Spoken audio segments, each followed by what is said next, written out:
चीजें स्मूथ हैं, मतलब कोई तरक्की नहीं हो रही है। अगर तरक्की का पैमाना आपको मापना है, हम ऊपर जा रहे हैं कि नीचे जा रहे हैं, तो उसका एक ही पैमाना है। अगर चीजें आसानी से हो रही हैं तो इसका मतलब हम गलत रास्ते पर हो सकते हैं, एक बार चेक कर लो। अगर चीजें करने में दिक्कतें आ रही हैं, मुश्किलात आ रही है, तो चांसेस है कि हम सही रास्ते पर हैं। क्योंकि सही रास्ते का मतलब है जब हम चलना शुरू करते हैं, बेस्ट चप्पल कौन सी होगी, घिसी हुई या जिसके नीचे से पाए ना घिसे हों, सोल ना घिसा हो। घिसी हुई अच्छी होगी ताकि पैर फिसल जाए, है ना। जो टायर है घिसा हुआ बढ़िया है कि उसकी गुड्डी ज्यादा है, वो ज्यादा बढ़िया है। गुड्डी ज्यादा का मतलब घर्षण ज्यादा, पकड़ ज्यादा। सड़क स्मूथ होगी तो फिसलन ज्यादा होगी। फिसलन का मतलब आसानी से जा रहे हैं। आसानी से जाने का मतलब जिधर हम जाना चाहते हैं वहां नहीं, जिधर गति बनी हुई है उधर, जिधर जिधर की गति है। मान लो ढलान है और आप खड़े हो गए और अपने आप चल रहे हैं, तो मतलब नीचे जा रहे हो। ढलान में अपने आप ऊपर कभी नहीं जाओगे। ऊपर जाने के लिए घर नीचे फर्श भी खुरदुरा होना चाहिए, आपकी चप्पल भी खुरदुरी होनी चाहिए। जितनी खुरदुरी होगी उतनी पकड़ होगी, इतना आसान ऊपर चढ़ना होगा। यानी घर्षण ज्यादा होगा। घर्षण ज्यादा का मतलब जोर ज्यादा लगेगा। जितना जोर ज्यादा लग रहा है उतनी पकड़ अच्छी हो रही है, और चांसेस है कि हम लोग उस डायरेक्शन में जा रहे हैं जिस डायरेक्शन में हमें जाना है। हमें जाना है, याद रखिएगा। गाड़ी चल रही है, आपको टर्न करना है, टायर घिसे हुए हैं, रोड चिकना है तो सीधी घुसेगी तो आपने घुमा दिया फिर भी सीधी जाएगी। ठीक है, तो appropriate speed, appropriate turn, appropriate जो साधन है वो होगा तो आसान होगा हमारा जिस डायरेक्शन में हम जाना चाहते हैं उस डायरेक्शन में जाना। इसलिए दिशा हमने तय करनी है, वो हमने तय कर रहे हैं कि हमको क्या करना है। चलते समय दिक्कतें आ रही हैं, मतलब मान लीजिएगा आपके चांस हैं कि आप सही रास्ते पर हैं, फिर भी धीरे धीरे धीरे धीरे जब आप काम करेंगे तो समय के साथ आपको दिक्कतें किस टाइप की आ रही हैं। यदि आपके ऊपर आरोप लग रहे हैं बेबुनियाद, अंदर से जलन से भरे हुए, गुस्से से भरे हुए, तो सही रास्ते पर हो। बिल्कुल क्रिस्टल क्लियर। आरोप लगाने वाला व्यक्ति आपको आरोप लगा रहा है आपसे ज्यादा, जिस पे आरोप लग रहा है उससे ज्यादा कोई नहीं जानता उसकी सच्चाई क्या है। यदि वो आरोप झूठा है तो सही चल रहे हो, यदि वो आरोप सच्चा है तो आपको बदलना पड़ेगा। मतलब आपको देखना पड़ेगा कि ये आरोप का मतलब है कि सचमुच यार ऐसा ही है, अगर मैंने ये किया है तो ये गलत किया है, अब मैं इसको आगे से सुधार लूंगा। गलती तो होगी ना, जो आदमी काम करेगा उससे गलती होगी। गलती से नहीं डरना है बिल्कुल भी, गलत करने से बिल्कुल नहीं डरना है। पहले डरना है तो ना करने से डरना है। ना करने से तो कुछ करना बेहतर है। कुछ करोगे तो काम नहीं करना आएगा तो गलती हो जाएगी। गलती हो जाएगी तो पता लगता ही सुधार के चांसेस ज्यादा है। मान लो गलती को, क्या दिक्कत है, गलती हो गई मान लिया, अगली बार सुधार लिया, फिर थोड़ी गलती हो गई फिर सुधार लिया, ऐसे सुधार करते करते सुधार आता जाएगा। जहां जाना चाहते हैं या जहां कुदरत हमको लेके जाना चाहती है या जो हमारे लिए सही है वो अपने आप हो जाएगा। उसके लिए आपको जोर नहीं लगाना है। मंजिल पर नजर खाली होनी चाहिए, मंजिल पर पहुंचने की जल्दी नहीं होनी चाहिए। मंजिल की तरफ चलना ज्यादा इंपॉर्टेंट है, भले ही स्पीड कम हो। जिधर हम जाना चाहते हैं, जो हम करना चाहते हैं, उधर जाना जरूरी है। और उतना ही इंपॉर्टेंट है कि वहां तक पहुंचने के लिए किन साधनों का इस्तेमाल कर रहे हैं। जैसे मैं आपको एक एग्जांपल बताता हूं, मैं नाम नहीं ले सकता क्योंकि पब्लिक डोमेन में उसने मना किया खुद ही नाम लेने से। मेरा एक क्लाइंट था, उसने अपने बच्चे की काउंसलिंग करवानी थी, उसने मेरे लिए प्राइवेट जेट भेजा अपना। मतलब मैंने कहा काउंसलिंग तो मैं नहीं करूंगा, फिर बोला मिलने के लिए तो आ सकते हो, मिलने के लिए उसने मेरे लिए प्राइवेट जेट भेजा चंडीगढ़ एयरपोर्ट पे ऊपर, और मैं मिलके फिर वापस आया। तो फिर वो काउंसलिंग करवाने के लिए चंडीगढ़ आया। मैंने बोला मैं काउंसलिंग वहां नहीं करूंगा, काउंसलिंग वहीं होगी चंडीगढ़ में ही। मैं बाहर, उससे बाहर मैं अपना काम नहीं करता हूँ, काम अपना मेरे ऑफिस में ही होगा। क्योंकि एज अ पेरेंट तुम अपने बच्चे के बारे में जानना चाहते हो, तुम अगर अपने आप को करोड़पति, अरबपति, 1000 करोड़ का, बस 20,000 करोड़ के मालिक हो, मेरे को कोई फर्क नहीं पड़ता है।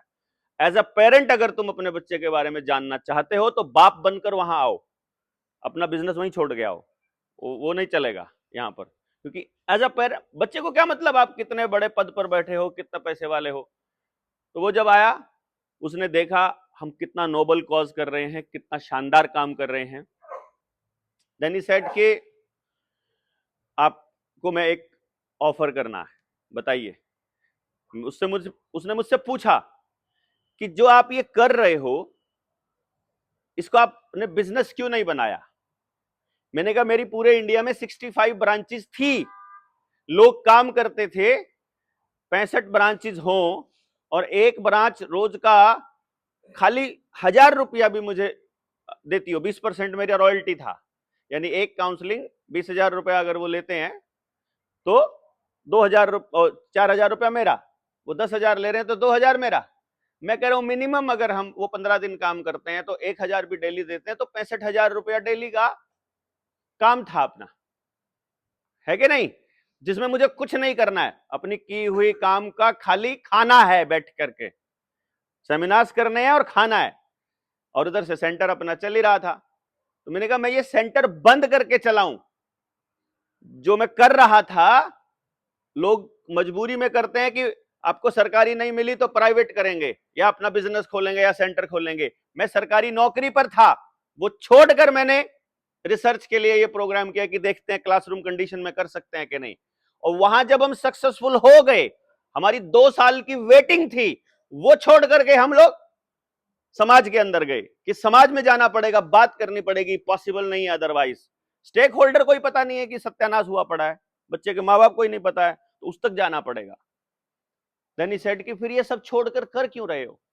मैंने कहा मैं एक ऐसा शिष्य कुल, एक ऐसा विद्या का मंदिर खड़ा करना चाहता हूं जिसका ये पर्पस है, जो समाज को ये दिखाए कि बिना किसी के ऊपर निर्भर हुए इतने सारे लोग अगर एक जगह रह सकते हैं, अलग अलग इलाके से आए हुए, अलग अलग जगह से, अलग अलग सामाजिक मतलब प्रतिष्ठा वाले लोग, मतलब सोशल स्टेटस जिनका अलग अलग है, वो लोग अगर एक साथ रह सकते हैं तो अगर पूरे भारत से लोग आकर एक जगह रह सकते हैं तो जहां पर हो वहां क्यों नहीं रह सकते हैं, है कि नहीं। तो ये एग्जाम्पल हमने बेसिकली सेट करना है, और हर जगह से इसलिए जरूरी है ताकि हर जगह का आदमी वहां हर आदमी को जानता हो। रीजन क्या है कि जब मेरे किसी हरियाणा के बंदे को महाराष्ट्र आना हो तो महाराष्ट्र में उसके पास उसका भाईचारा पहले से मौजूद हो, उस विजन वाला, उस विषय उस पर सोचने वाला। देन ही सेड कि मेरे पास मेरा ट्रस्ट फंड है और 1100 एकड़ जमीन मैंने सोसाइटी के लिए रखी हुई है। 1100 एकड़ जमीन, 1,000 करोड़ रुपए का ट्रस्ट फंड। उसने मुझे ऐसे रजिस्टर पर साइन कर कर मेरी तरफ ऐसे घुमा दिया, ये मेरा सोसाइटी का रेजोल्यूशन है कि आप इसके होली सोली और इंचार्ज रहेंगे, आप इसको संभालिए। तो मैंने उनको बोला कि देखिए भाई, बात ये है कि आप एक बिजनेसमैन हैं और ये पैसा आपका बिजनेस से कमाया हुआ है, 1 नंबर का, 2 नंबर का, आई डोंट केयर, मुझे कोई फर्क नहीं पड़ता। लेकिन फर्क मुझे इस बात से पड़ता है कि अगर संसाधन आपके हैं तो मेरी जो जवाबदेही है वो आपके प्रति हो जाएगी, है ना। अगर हम काम समाज के लिए करना चाहते हैं तो हम समाज के प्रति जवाबदेह होना चाहते हैं तो समाज से ही लेंगे, हम उसी का काम है, उसी को करेंगे, उससे मदद से, उसी की मदद से करेंगे। यदि अपने काम में समाज को इन्वॉल्व नहीं कर सकते तो हम एज ए फेलियर अपने आप को मान लेंगे, सीधी सी बात है। फालतू इफेंट बट करने की जरूरत नहीं है। ये नहीं है कि चलो अभी के लिए इससे इतना करोड़ रुपया लेके अपना काम चालू कर लेते हैं, अपन चालू भी नहीं करेंगे भाई, नहीं होगा, नहीं होगा, क्या फर्क पड़ रहा है ना भाई। हमको अगर कोई काम शुरुआत करने का माहौल नहीं बन रहा है, शुरू करने के लिए अगर हमको मतलब संसाधन नहीं मिल रहे हैं, लोग नहीं मिल रहे हैं, हम नहीं करेंगे शुरू। हमें 2 कदम चलने के लिए मिल रहे हैं, हम 2 कदम चलेंगे। 10 कदम के लिए मिल रहे हैं, 10 कदम चलेंगे। एक बार जितना हमसे बन पाएगा उतना करेंगे। नहीं बन पा रहा है तो हमारी क्या गलती है? काम मेरा है नहीं, उसका काम है, वो संभालेगा, मुझे क्या टेंशन है भाई? क्लियर है ना? मेरा काम तो है नहीं। मेरा काम तो क्या था, मेरा बच्चा घर में जो पैदा हुआ है उसके प्रति मेरी जिम्मेदारी थी, वो लगभग अपन ने निपटा दी है। 19 साल का हो गया, ना बाहर का खाता है, ना टच वाला फोन है, ना 4 बजे उठता है, 8 घंटे दिन में मैंने मेहनत करता है, इंटरनेशनल प्लेयर है, 3000 किताबें पढ़ चुका है, ऊपर लिमिट का आध्यात्मिक आदमी है। ठीक है, हमको क्या टेंशन है भाई? जो आदमी 60 साल में जाके 70 साल में जाके चीजों को समझता है, वो अपने 19 साल की उम्र में समझ रहा है। कोई फर्क दुनिया से पड़ता नहीं है। जिंदगी में कोई पैसा कमाने का ऐसा कोई टारगेट अगले का नहीं है, और पैसा कमाना चले तो जितना मर्जी कमा सकते। 5 साल की उम्र में तो 10वीं क्लास को पढ़ा, 5वीं क्लास में तो वो 10वीं को पढ़ाया करता था। जब वो 10 साल का था, 7 साल की उम्र में उसने 10th तक का सिलेबस खत्म कर लिया था, मैथ फिजिक्स केमिस्ट्री का। तो मुझे उसकी कोई चिंता नहीं है। तो वो परमात्मा ने उसको दे दिया, उसकी मेहर हो गई अपने ऊपर, कोई दिक्कत नहीं। अपना अभी काम चलाने में अपने को कोई दिक्कत नहीं है ना? बिना एक हाथ लगाए, मैंने आपको कल भी बताया था, किसी भी चीज को, किसी भी काम को हाथ लगाए बिना इतने परिवार, मतलब मैं कमा चुका हूं कि रोज अगर निकलूं बिना कोई काम किए और उनको बोलूं कि आज भोजन तुम्हारे यहां होगा खाली, तो भी 450-500 साल में वापस पहला नंबर आएगा। इतने लोग कमा चुके हैं पूरे उसमें। और ये कैलकुलेशन मैंने 3-4 साल पहले की थी। ये आज आंकड़ा बहुत बड़ा है कि घर से निकलेंगे अगर और रोज एक जगह पे पड़ाव डालेंगे तो कंफर्म है, डेली का एक पड़ाव अगर एक आदमी के आसपास या उसके घर पे होगा, वापस नहीं लौट पाएंगे हम कभी भी। रास्ते में ही कहीं ना कहीं होलेगा अपना इतिश्री। तो इसलिए कोई ऐसा फालतू का झंझट में पड़ने की अपने को जरूरत नहीं है। मतलब अगर मैं अपनी बारे में भी खाली सोचता हूं तो इसलिए ये बिल्कुल स्पष्ट है, मुझे तो क्लियर है और आपको भी क्लियर हो जाना चाहिए कि अगर अपना काम मानकर करोगे सारा दिन टेंशन में रहोगे, अगर उसका काम मानकर चलोगे तो टेंशन फ्री ईमानदारी से काम कर पाओगे। जितना बन सकता है केवल उतना करना है, टूटना नहीं है। परिवार के हिस्से का समाज को नहीं देना और समाज के हिस्से का परिवार में लेकर नहीं जाना। समाज के हिस्से का समाज में लगा जाओ और अपने परिवार के लिए जो कमाया है वो परिवार को दो। या मान लो पहले आपने कि इस जो कमाई हुई में से मुझे समाज के लिए इतना रखना है, जितना दे सकते हो बस, कंफर्टेबली, मजे में, मस्ती में काम होगा। ये खिज में, गुस्से में, डर में ये काम नहीं होगा। ये जो हम चले हैं ना करने, जिस मिशन पे, जिस व्यवस्था परिवर्तन की अपन बात करते हैं, ये बिल्कुल मस्ती में होगा और ओपन माइंडेड होके चलेगा। हमने जो सोच लिया है ऐसा ही सही है, ये मानने वाला आदमी डिप्रेशन में चला जाएगा। जहां से बढ़िया सीखने को मिल रहा है, जहां से वो चीज अपने को शांत कर रही है, हमको खुश रख रही है, हमारे को मिशन में मदद कर रही है, वो ले लो, सिंपल, चुपचाप, फालतू टेंशन लेने की जरूरत ही नहीं है ना? तो इंपॉर्टेंट है हम एक चित्त होकर, शांत मन से, खुश रहकर इसको कर पाए, ये सबसे पहले है। और जिम्मेदारी जिन लोगों ने ली थी अपनी, कि जो हम 24 से लेकर 1 दिसंबर तक का जो कार्यक्रम है वो कहीं भी होगा, मतलब वर्धा में जहां भी होता है, अगर माई ताई अपने को परमिशन देती हैं तो यहाँ, नहीं देती हैं तो जहां, हम जहां जहां परमात्मा चाहे, वी डोंट नो। तो वो जो साथी हैं सहयोग वाले, जो यहाँ पहले से व्यवस्था करेंगे, वो उस जगह पर पहले से जाकर इतने लोगों के लिए किचन, लेटरिन, बाथरूम का अरेंजमेंट हम लोग करेंगे। जो व्यवस्था करने वाला है उसके ऊपर हम कोई बर्डन नहीं डालने का अपना, ठीक है ना? उनको खाली डायरेक्शन देना है, करेंगे हम लोग, क्योंकि ये हमने जिम्मेदारी लिया है तो उसको अपन करेंगे। काम बड़ा है, छोटा नहीं है। एक बार यहां से निकलकर जब हम उतरेंगे, आप देखिएगा, मतलब जो बात हम 4 साल से आपको बोलते आ रहे थे, जो लोगों में जो भाव हैं कि नहीं हो सकता, कोई नहीं सुनता, वो बदलना चालू होगा। क्योंकि फिर हमारी वेव पूरे इंडिया में एक साथ पैरेलल चल रही होगी, उस बात की वेव, है ना? और अगर मान लीजिए इतना व्यवस्था नहीं हो पाया तो फिर 5-7 दिन, फिर 1 महीना परमानेंट रख लेंगे हम लोग, 7-7 दिन का 100 आदमियों का निकालेंगे बैच, अपने को क्या है ना। पहले 100, उनमें से छांट, जो 500 छांट लिए उनमें से 100 का कर लेंगे, अपने को कोई दिक्कत नहीं है। जो पॉसिबिलिटी हो पाएगी, जितना हो पाएगा हम उतना करेंगे, इससे ज्यादा नहीं कर पाएंगे। तो जो जिस तरह का माहौल होगा, हमें अपनी माइक्रो प्लानिंग में उसको बदलने में बिल्कुल दिक्कत नहीं। दूसरी बात जो मैं कह रहा था, जो महत्वपूर्ण थी, कि दुनिया में ऊर्जा, वाइब्रेशन ही सब कुछ है। आपको बात करके सामने वाले से ऊर्जा महसूस हो रही है, अच्छा फील हो रहा है, ऐसे आदमी को छोड़िए मत, जिससे भी आपके पड़ोस में, दोस्तों में। और जहां बैठकर ड्रेन फील हो रहे हो कि नहीं, अच्छा फील नहीं हो रहा, पॉजिटिविटी नहीं आ रही है, तो फिर या तो अपने को शांत चित्त रखिए, या फिर उस आदमी को ढूंढिए या उस काम को ढूंढिए जहां आपको एनर्जेटिक फील होता है। एनर्जी लो फील होने लगे तो उस जगह को, उस आदमी को अवॉइड करने की कोशिश करनी है फॉर दैट मोमेंट। ये अपने को खास ध्यान रखना है। हमारे साथ केवल वही लोग चल पाएंगे जिनकी ऊर्जा का स्तर हमारे आसपास, हमारे नजदीक, हम जैसा उसी डायरेक्शन में चलने वाले लोग होंगे। तो अगर लोग आ रहे हैं और हमसे छूटकर जा रहे हैं तो चिंता करने की जरूरत नहीं है, वो इस काम के लिए, यहां तक आने के लिए थे ही नहीं। समझ गए ना। हमको वो ढूंढ रहे हैं जो हमारे साथ चल सकते हैं।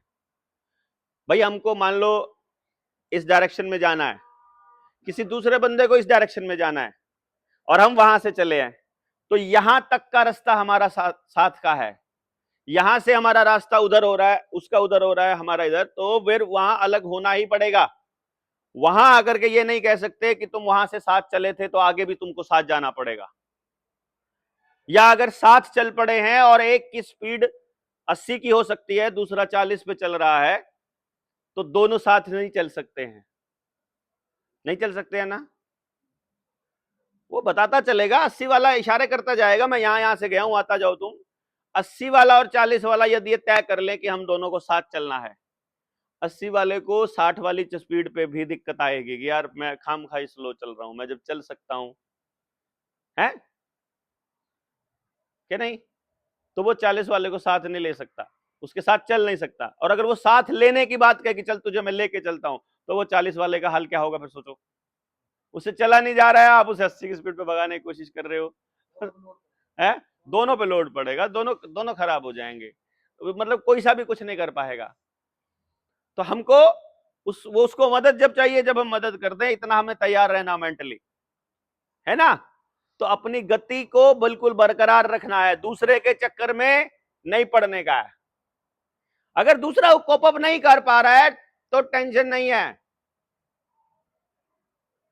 मतलब ये शुरुआत में मेरे साथ जब हुआ, मैंने जब इसको शुरू किया, हम जब कहीं जाते थे अपने साथियों में, और हमें जाना था, अगली मीटिंग किसी गांव में 10 बजे की है, और हमने तय किया है कि मुझे रास्ते से किसी साथी को पिक करना है। भाई मैंने उसे बोला है कि मैं 8:55 तक पहुंच जाऊंगा और प्लस माइनस 5 मिनट रहेंगे, मैं पहले पहुंच भी सकता हूं, बाद में भी पहुंच सकता हूं। तो मैंने अगर 8:55 दिया है तो मैं 8:55 तक तो पक्का वेट करूंगा, 8:60 तक यानी 9 बजे तक इंतजार कर सकता हूं, मेरी मर्जी है मैं करूं कि ना करूं। मैं उससे पहले पहुंच गया तो उस तक पक्का करूंगा। तो तुम 8:54 तक तो पहुंच ही लो। कोई आदमी अगर 2 बार लेट होता है तो मैं तीसरी बार उसको लेके नहीं चलता हूं। सीधी सी बात है भाई, मैं नहीं आदत बदलूंगा ना अपनी, मुझे एग्जैक्ट टाइम पर जाने की आदत है। तो अगर 8:54 तक, 8:55 तक तुम वहां नहीं पहुंचोगे, मैं वहां तुमको नहीं देखूंगा। अगर उस दिन मुझे तुमको लेके ही नहीं जाना है तो मैं इंतजार नहीं करूंगा। हाँ, मुझे लेके ही जाना है तो मैं 5 मिनट इंतजार कर लूंगा, लेके ही जाना है।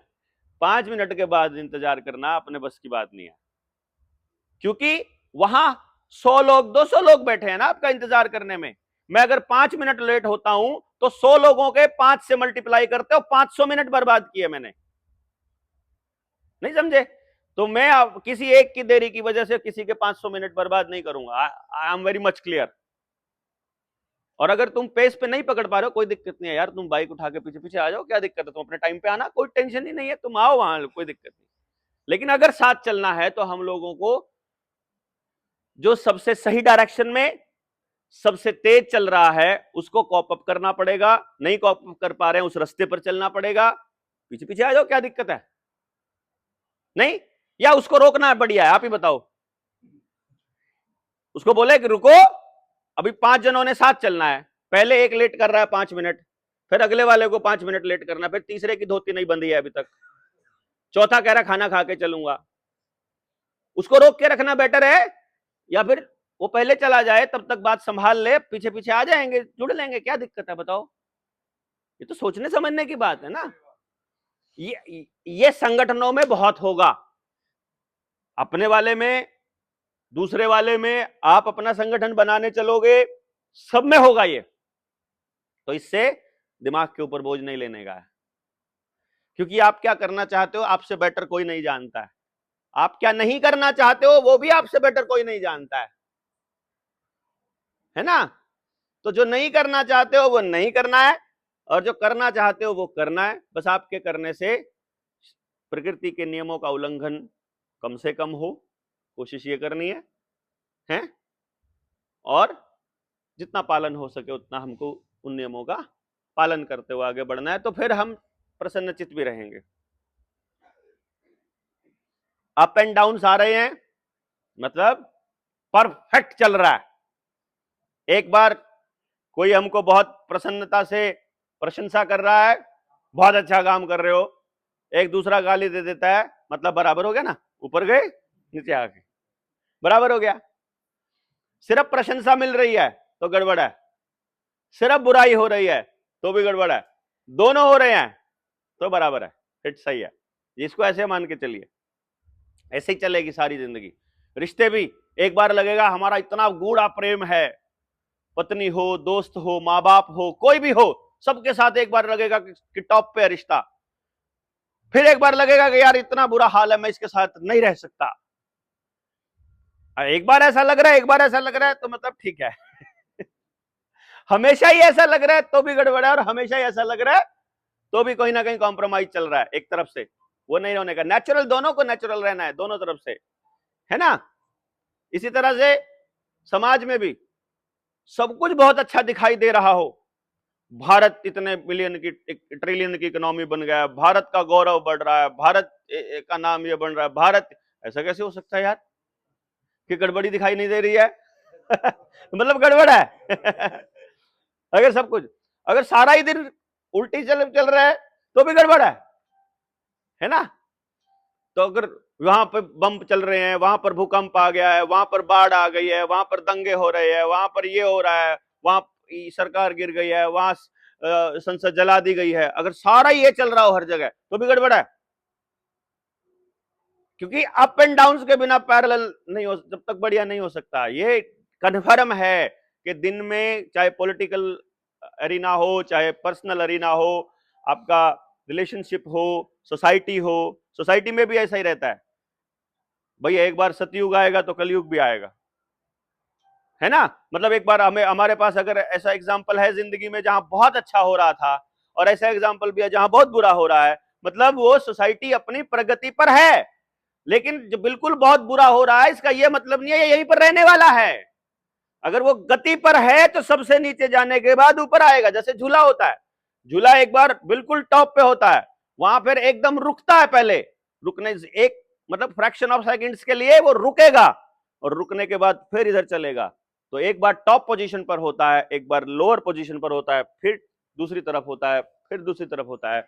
ये इसको स्टडी करेंगे तो भी यही मिलेगी, इसके डिस्टेंस को, कि सेंटर से डिस्टेंस देखो, एक बार बढ़ेगा, एक बार फिर घटेगा, तो जीरो होगा, फिर माइनस में जाएगा, दूसरी तरफ जाएगा, माइनस का मतलब दूसरी तरफ, यानी कि एक बार सेंटर से ऊपर, फिर बराबर, फिर नीचे। क्लियर है ना। कुछ भी चीज है, सिंपल हार्मोनिक मोशन या साइन वेव, जिनको देखोगे साउंड वेव, मतलब एक बार डिस्टेंस बढ़ेगा, एक बार घटेगा, इसको भी अगर ग्राफ बनाओगे तो यही बनेगा। फोटॉन्स, लाइट कैसे चलती है उसका ग्राफ बनाओगे तो यही बनेगा, वेव फॉर्म में ही चलेगा सारा कुछ। तो बहुत बेहतर हो रहा है तो भी चौड़ा होने की जरूरत नहीं है, बहुत खराब चीजें चल रही है जिंदगी में तो भी ज्यादा टेंशन लेने की जरूरत नहीं है। हाँ हो रही है, कभी थोड़ी हो रही है, कभी ज्यादा हो रही है, चलेगा, इसका मतलब ठीक जा रहे हैं। बहुत ज्यादा हो रही है, बिल्कुल अंत आ गया है तो भी चलेगा, इसका मतलब यह है कि इससे नीचे अब नहीं जा, बॉटम, रॉक बॉटम बोलेंगे ना, कि एकदम धरती पर लग गए, अब क्या, इससे ज्यादा कुछ हो ही नहीं सकता। मैं बड़ा कोशिश किया कि मेरा बच्चा फेल हो जाए किसी क्लास में, स्कूल में नहीं भेजा, उसको कभी स्कूल के टाइम पे उठाया नहीं, उसकी माँ बोलती रहती थी पढ़ने को नहीं बोलते हो, ये बिल्कुल नहीं पढ़ रहा है। 11वीं में मैंने कोई कोचिंग सेंटर ज्वाइन नहीं कराया, कुछ पढ़ने को नहीं दिया, किताबें भी मतलब कभी लाया होगा पता नहीं, अपने आप लाया होगा, स्कूल भेजा ही नहीं, सिंगल डे एक दिन भी स्कूल नहीं भेजा, 11वीं 12वीं कोई कोचिंग नहीं। उसकी माँ बोलती है फेल होएगा, मैं कहूँ मैं एक बार फेल देखना चाहता हूँ इसको, क्योंकि तब मैं से ये बता दूंगा क्या फर्क पड़ा, बता देख हो गया ना, मैं तेरे से आज भी इतना ही प्यार करता हूँ, कोई दिक्कत नहीं है, तू जब टॉप कर रहा था मैं तुझसे तब भी उतना ही प्यार करता था, आज भी उतना, कोई फर्क, तेरे नंबर मेरे प्यार में कोई फर्क नहीं डाल सकते, मैं सिर्फ उतना बताना चाहता हूँ उसको। और फिर मुझे ये भी बताना चाहता हूँ कि अब फेल हो गया, अब क्या फर्क पड़ा, तू वैसा का वैसा है, जिस दिन रिजल्ट नहीं आया था, रिजल्ट आएगा तो दूसरा आदमी थोड़ी बताएगा, तू मतलब एक ही दिन में कैसे बदल जाएगा यार, मेरा प्यार सिर्फ नंबर देख के कैसे बदल जाएंगे यार, मैं इतना बताना चाहता हूं बस उसको, कि एक दिन पहले अगर मैं तुझसे प्यार कर रहा हूं तो वो सर्टिफिकेट देखकर या वो मार्कशीट देखकर मैं कैसे अगले दिन कैसे बदल गया, मैं ये माँ बाप को समझना चाहिए, बेसिकली हमको ये मैसेज देना था, मेरे को भी ये मैसेज देना था कि देखो मेरा बेटा भी फेल हुआ था, होता ना भाई, अमिताभ बच्चन को कभी रेडियो वालों ने नहीं लिया था, आज देखो उसका क्या हाल है, तो मैं कहा उसकी जिंदगी में एक स्टोरी होएगी कि मैं फेल हो गया है, वो हुआ नहीं, उसका परसेंटाइल 93 आ गया, इंजीनियरिंग कॉलेज में फ्री में दाखिला हो रहा है, बोला पापा फॉर्म भरना है, मैं किस लिए भरना है, इंजीनियरिंग तो करनी नहीं है, बोला वैसे करके देखनी है, फॉर्म भर के देखना है कि मेरा क्या है, चल दे भर ले फिर, लेकिन इंजीनियरिंग नहीं करने दूंगा, पहले बता रहा हूं। वो पेपर पास हुआ जेई का एडवांस, तो बोलता है पापा फ्री हो रहा है क्योंकि नेशनल चैंपियन है, तो नेशनल सर्टिफिकेट है, स्पोर्ट्स कोटे से फ्री होता है, एक रुपया पैसा नहीं, स्कॉलरशिप पे एडमिशन हो रहा है इंजीनियरिंग कॉलेज में, टॉप के इंजीनियरिंग कॉलेज में, फ्री में, रहना भी फ्री, खेलना भी फ्री, सब फ्री।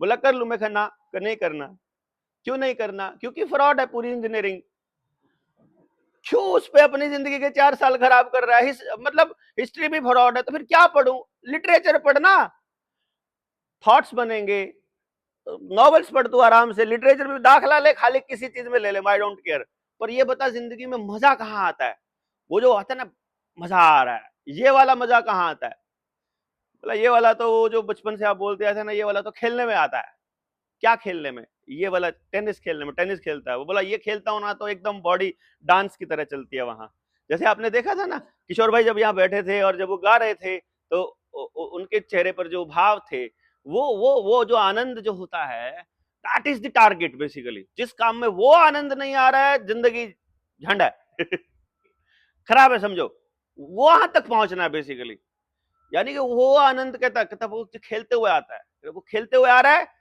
तो फिर एक काम करो ना, तू खेल ला, 25 साल तक तो तेरा स्टूडेंट लाइफ है, ठीक है, सीखने का है तेरा, तो 25 साल तक तू खेल बाप के पैसे से, और 25 साल के बाद जब तुझे पैसा कमाना हो तो खेलने की तनख्वाह मेरे से ले लियो, है कि नहीं भाई, तुझे हमारे लिए स्पॉन्सरशिप करनी पड़ेगी ना, अब इंटरनेशनल प्लेयर हमको एज ए ब्रांड एम्बेसडर मिल रहा है तो तनख्वाह दे देंगे उसको, क्या दिक्कत है कि भाई ये बंदा हमारे को मिल रहा है तो भाई तू खेलने की सैलरी ले लेना, बात खत्म, पर तू खेल खाली, तुझे और कुछ करने की जरूरत नहीं है, उससे भी बहुत कुछ मिलेगा, तेरा एक्सपोजर होगा, तो जो बॉडीली मूवमेंट वाले बच्चे हैं उनको तैयार करने में हम उसकी मदद लेंगे ना, जिन बच्चों के पास फिजिकल मूवमेंट के लिए जो बॉडी, तो जिस आदमी के जिसको वो वाला फील हम लोगों को इस काम में आ रहा है ना, तो ही हम लंबे चल पाएंगे। वीडियो सुनी, डर गए कि बहुत बुरा होने वाला है, बचाने के लिए घर से निकले, तो सारी जिंदगी डिप्रेशन में गुजर जाएगी, क्योंकि होना जाना हमसे कुछ नहीं है, हमसे मतलब यार जिंदगी, ये धरती जो है करोड़ों साल पुरानी है ना, और इस पे हमको बात समझ में आई है मान लो 35 साल की उम्र में, और 55 की उम्र में तो मतलब क्या हो जाएगा, अपन रिटायरमेंट का उम्र हो जाएगा, ज्यादा नहीं चल पाएंगे, ज्यादा सफर नहीं कर पाएंगे, ज्यादा बोल नहीं पाएंगे, ज्यादा जोर नहीं लगा पाएंगे। और 35 की उम्र में अभी बच्चे संभालें कि ये काम संभालें। तो कुल मिलाकर कर अल्टीमेटली समाज में मेहनत से काम करने का, जोर लगाकर काम करने का समय मात्र 10 से 12 साल, 15 साल मिल जाएगा अपने को, इतना ही मिलेगा ना।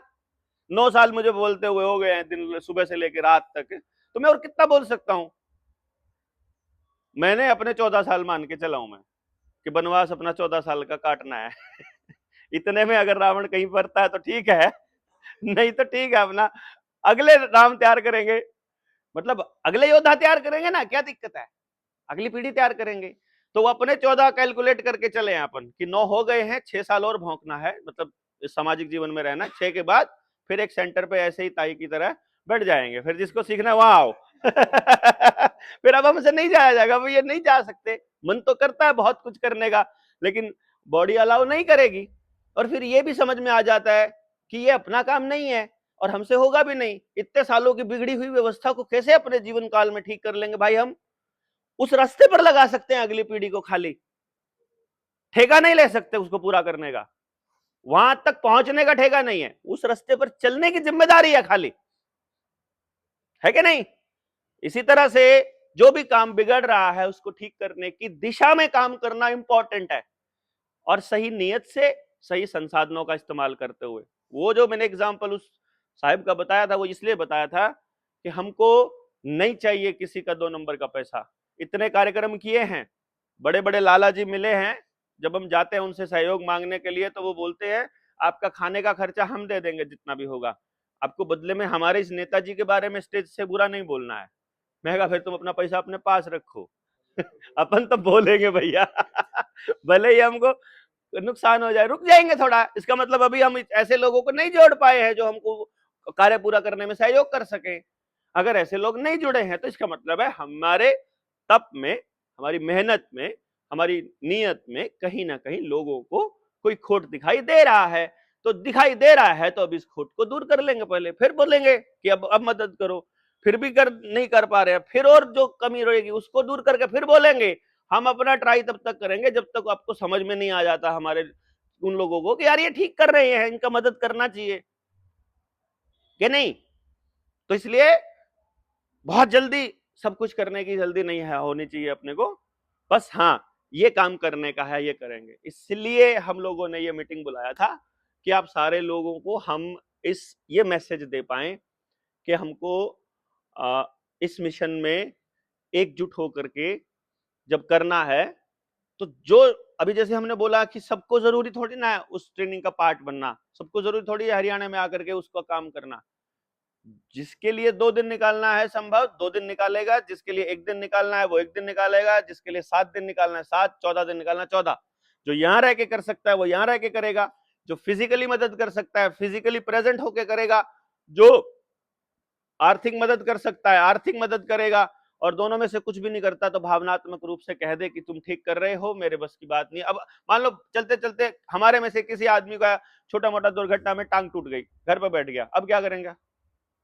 यार मैं आना चाहता हूं, मैं आ नहीं पा रहा हूं, मेरा दिल कचोट रहा है। तो कोई बात नहीं, बैठा बैठा तो सोशल मीडिया पे पेल जाते रहो। है ये तू लिख हमारे बारे में, कहीं पर कागज लिख, पत्रिका में लिख, कहीं पर लिख, हमारे वो भाव, मतलब जो आ रहा है उनको बता, जो तेरे से मिलने आते हैं उनको बता, खाली वो भाव इंपॉर्टेंट है, तन मन धन। इसलिए हम बोलेंगे ना, जैसे भी तुम फ्री हो करके कर सकते हो उतना ही हम लोगों को मदद में जाना है। ये कोई मुश्किल काम नहीं है, ये तो आसान है ना। टारगेट पूरा करना थोड़ा मुश्किल है, पर उस टारगेट के लिए जो हमारा प्रयास है वो बहुत आसान होना चाहिए, वरना हम डिप्रेशन में आ जाएंगे, पागल हो जाएंगे। हमें दिख रहा है सामने वाले आदमी के साथ अन्याय हो रहा है और हम मदद नहीं कर पा रहे हैं, अब सोचो कितना गिल्टी कॉन्शियस अंदर आएगा, है भाई। हमने कोई मुद्दा उठाया है और उसके ऊपर हम मदद नहीं कर पा रहे हैं, तो अंदर गिल्टी कॉन्शियस आ जाएगा। नहीं कर पा रहे हैं, एक्सेप्ट करना है, नहीं कर पाएंगे, क्या करें, मजबूरी है ना। हमें दी नहीं वो ताकत परमात्मा ने कि हम कर पाए, तो जिसको नहीं दी उसकी जिम्मेदारी थोड़ी है, जिसने ताकत देनी थी उसकी जिम्मेदारी है भाई, गलती उसकी है, अपनी थोड़ी है। हैं? तो उसको कह देंगे जाकर के मंदिर में एक बार, बेटा खुश तो बहुत होगा ना तो आज। कहते कि हम ये काम नहीं कर पाए। तेरे को अपनी वो दिखानी थी ना कि तो तेरे से आगे बढ़ नहीं सकते हम। सिंपल है। दैट इज वाई जो मिशन की तरफ डायरेक्शन इंपॉर्टेंट है। सही दिशा में कछुए की स्पीड से भी चलेंगे, चलेगा। गलत दिशा में 100 की स्पीड से भी चलेंगे तो कहीं नहीं पहुंच पाएंगे, उल्टा अगली जनरेशन को और गलत रास्ते पर लगा जाएंगे, है ना। और वो दिशा का ज्ञान जो है वो अनुभव वालों से मिलता है, जिन्होंने अपना जीवन सात्विक जिया है उनसे मिलता है। हम जैसे लोगों को तो अकल ही कब आई है? अभी तो अकल आई है थोड़े दिन पहले ही, तो है कि नहीं? कि किसी को महीना पहले आई है, किसी को 2 महीना पहले, किसी को 6 महीना, हम जैसे को थोड़ा 5-6 साल 8-7 साल पहले आ गई है। सारी अकल तो कभी आएगी भी नहीं, वो आखिरी टाइम तक सीखते जाएंगे। इसलिए इस मीटिंग का जो पर्पस है हमारा, ट्रेनिंग तो अपनी 3 दिन की होती है, तो जिन लोगों को ट्रेनिंग अभी करनी बाकी है पूरी, वो हाथ खड़ा करेंगे, एक बार बताएंगे जिनको ट्रेनिंग कंप्लीट करनी है अभी। ठीक है, ये इतने सारे लोग हैं, रविंद्र भाई, रामदास भाई, बहुत सारे लोग हैं जिनका ट्रेनिंग पूरा नहीं हुआ है। वो ट्रेनिंग वाले जो वीडियोस हैं जो मेन हैं, उसमें 2-3 चीजें हैं। पहला, आप सुबह से लेके रात तक जो करते हो, जन्म से लेके मृत्यु तक जो करते हो, वो अपनी मर्जी से करते हो या सिस्टम के हिसाब से करने के लिए मजबूर होते हो।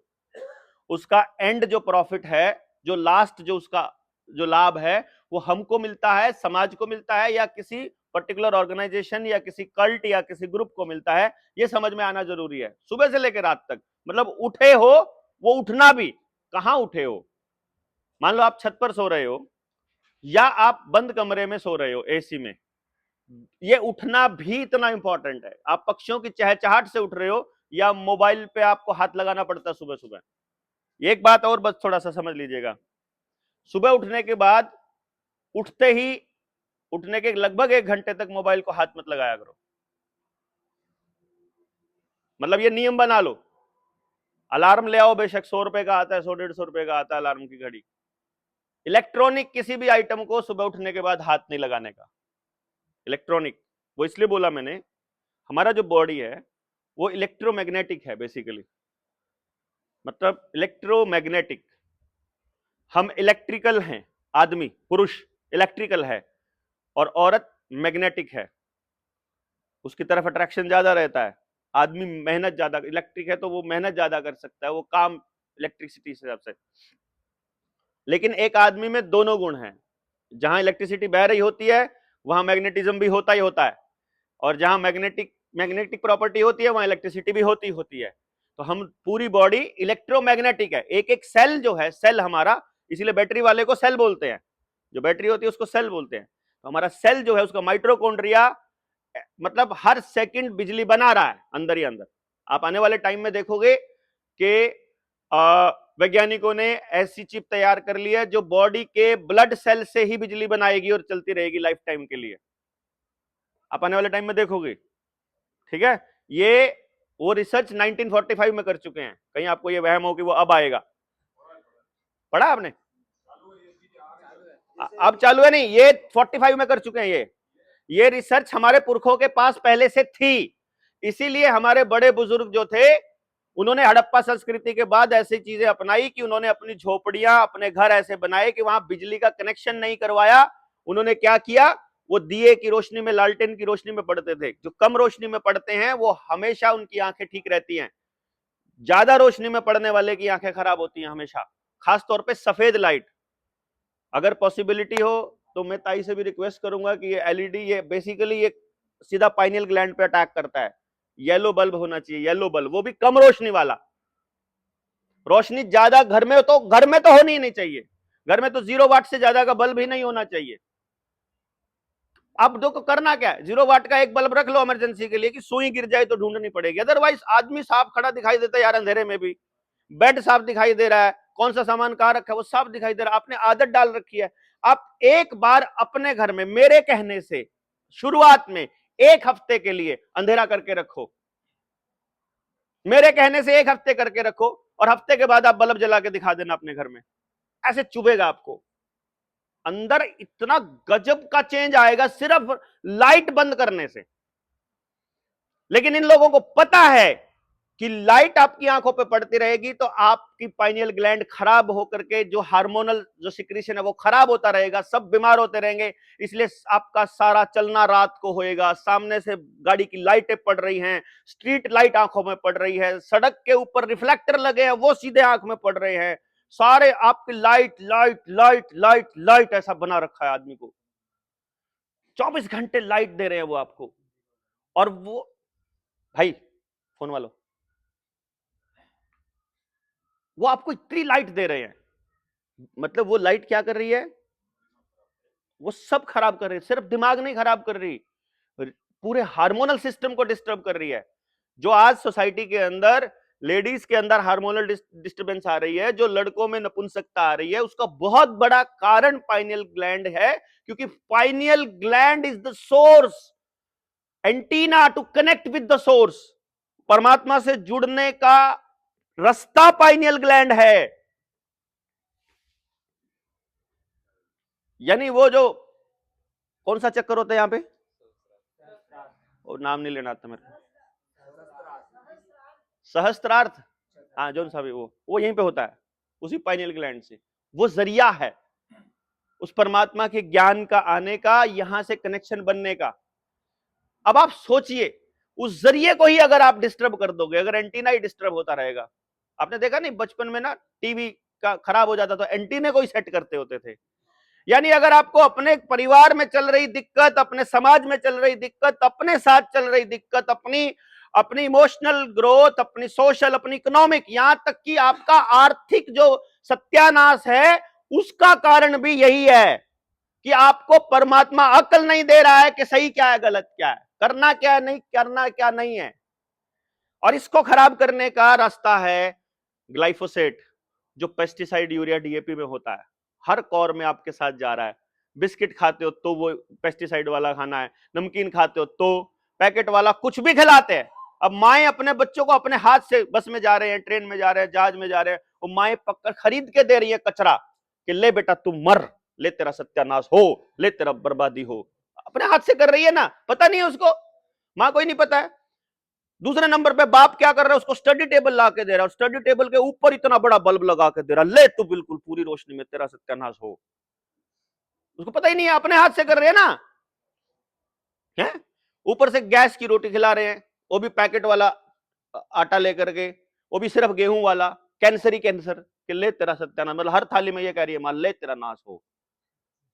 मालूम नहीं है ना उसको, कौन दे रहा है ज्ञान, उसको बता ही नहीं रहा है कोई भी, क्योंकि जिसको मालूम है वो अपना मॉडल बनाने पे लगा पड़ा है, और जो बता रहा है उसको कहते तू मॉडल बना के दिखा है, मतलब बताने वाला मॉडल नहीं बना सकता, जिसको जो काम करने वाला है वो बोल नहीं पाएगा उस तरीके से, और जो बोलने वाला है, जिसको बोलने का टैलेंट है, जिसके पास वो समझ है कि वो कनेक्ट होकर के बता सकता है, वो मॉडल नहीं बना, वो मॉडल पे नहीं बैठे, वो मॉडल पे बैठ जाएगा तो जाके कौन बताएगा, नहीं समझे? और मॉडल बना दिया तो सबसे पहले क्या होगा,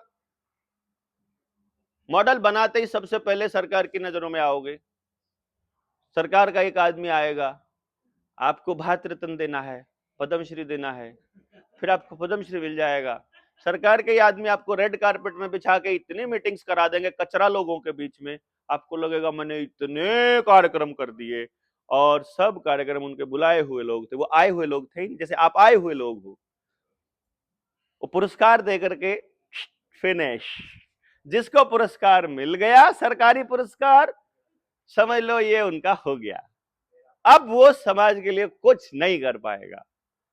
पद्म भूषण, पद्म विभूषण, पद्म श्री जिसको भी मिल गया, उसके बाद वो समाज के लिए नहीं कर पाएगा, क्योंकि फिर वो सिस्टम के लिए चल पड़ेगा, सिस्टम उसकी मदद से उन लोगों की पहचान करेगा जो असली काम कर रहे हैं, और फिर उनकी ऐसी तैसी करेगा, उसके लिए ऐसी पॉलिसी बनाएगा।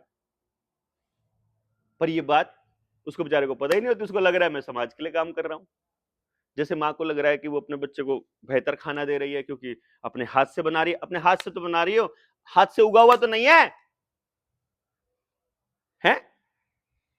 और ये मालूम नहीं है कि हमको क्या देना, तो ग्लाइफोसेट पहले नंबर पर, दूसरे नंबर पर लाइट, मैंने आपको बता ही दिया है, तीसरे नंबर पर खुशबू, जिसमें भी आ रही है सिंथेटिक खुशबू और बदबू, यानी कि अगर आपको चलते हुए सड़क के ऊपर वो जो अमोनिया की आ रही है बदबू, जो नाली वाली या डंपिंग यार्ड वाली या शुगर मिल वाली या पावर प्लांट वाली या कचरे की कोई ढेर है उसके वाली, या वो जो मारते हैं यहां पर फिश फिश वाली हैं, टूथपेस्ट से आ रही है, डिओड्रेंट से आ रही है, आपको साबुन से आ रही है, फेस वॉश से आ रही है, हाँ हैंड वॉश से आ रही है, टॉयलेट के अंदर मतलब बदबू ना रहे इसके लिए हम लोग वहां एक फ्रेशनर टांगते हैं, गाड़ी में फ्रेशनर टांगते हैं, यार कपूर टांग लो ना यार, हैं, लेकिन टांगेंगे क्या, फ्रेशनर, वो सारा का सारा ऑर्डर वाला, जितना भी खुशबू वाला, मस्कीटो कॉयल जितनी होती है वो जलाने वाली, जहां भी धुआं उठ रहा है, जहां भी चीजें जल रही हैं, जहां भी खुशबू आ रही है, सब पाइनल ग्लैंड पे अटैक डायरेक्ट। अब बताओ कितनी चीजें हैं घर के अंदर, और सब अपने आप लेके आए हुए हैं। ओरिजिनल चीज में से कभी भी, अब मुल्तानी में से स्मेल नहीं आ सकती भाई, मुल्तानी की अलग स्मेल है, और कुदरत का ये नियम है, रियल में असल कुदरत से जुड़ना चाहते हो तो एक फंडामेंटल लॉ है, फंडामेंटल लॉ क्या है, if nature did not make it do not take it, कुदरत ने नहीं बनाया है तो उसको लेना नहीं है, सिंपल फंडा। अगर फैक्ट्री में बना है तो वो आपके लिए नहीं है, वो फैक्ट्री के लिए है, सीधी सी बात है, जिसने बनाया उसके लिए है ना, कुदरत ने बनाया तो कुदरत के लिए है, फैक्ट्री ने बनाया तो फैक्ट्री वाले के लिए है, आपके लिए नहीं बनाया है साबुन, क्योंकि जिसका साबुन है उसको मालूम है कि ये साबुन लगाने से 99% बैक्टीरिया को ये मार देगा, और अपनी बॉडी में 99% बैक्टीरिया हेल्थ रखने के लिए होता है, 1% बैक्टीरिया नुकसान वाला है, उस नुकसान वाले को साबुन कुछ नहीं कहता है, सिर्फ जो 99 अपनी बॉडी के लिए है उसी को नुकसान करता है, खाली उनको पता है। और अगर वो बैक्टीरिया के साथ नुकसान होगा तो गट वाला बैक्टीरिया खराब होगा, गट का बैक्टीरिया को नॉलेज मैसेज नहीं जाएगा कि शरीर को क्या क्या चीजें मिल रही हैं। मान लो ये वाला बैक्टीरिया सुन्न पड़ा हो, क्योंकि हमारा जो स्किन पे बैक्टीरिया है ये गट बैक्टीरिया के साथ डायरेक्ट कम्युनिकेशन में रहता है कि भैया जी अभी आसपास बंदे ने ये टच किया है, आपने देखा, टच करते ही आप बता दोगे ना ये तो गेहूं है, ये चावल है, ये दाल है, बता दोगे ना आंख बंद करके, कैसे,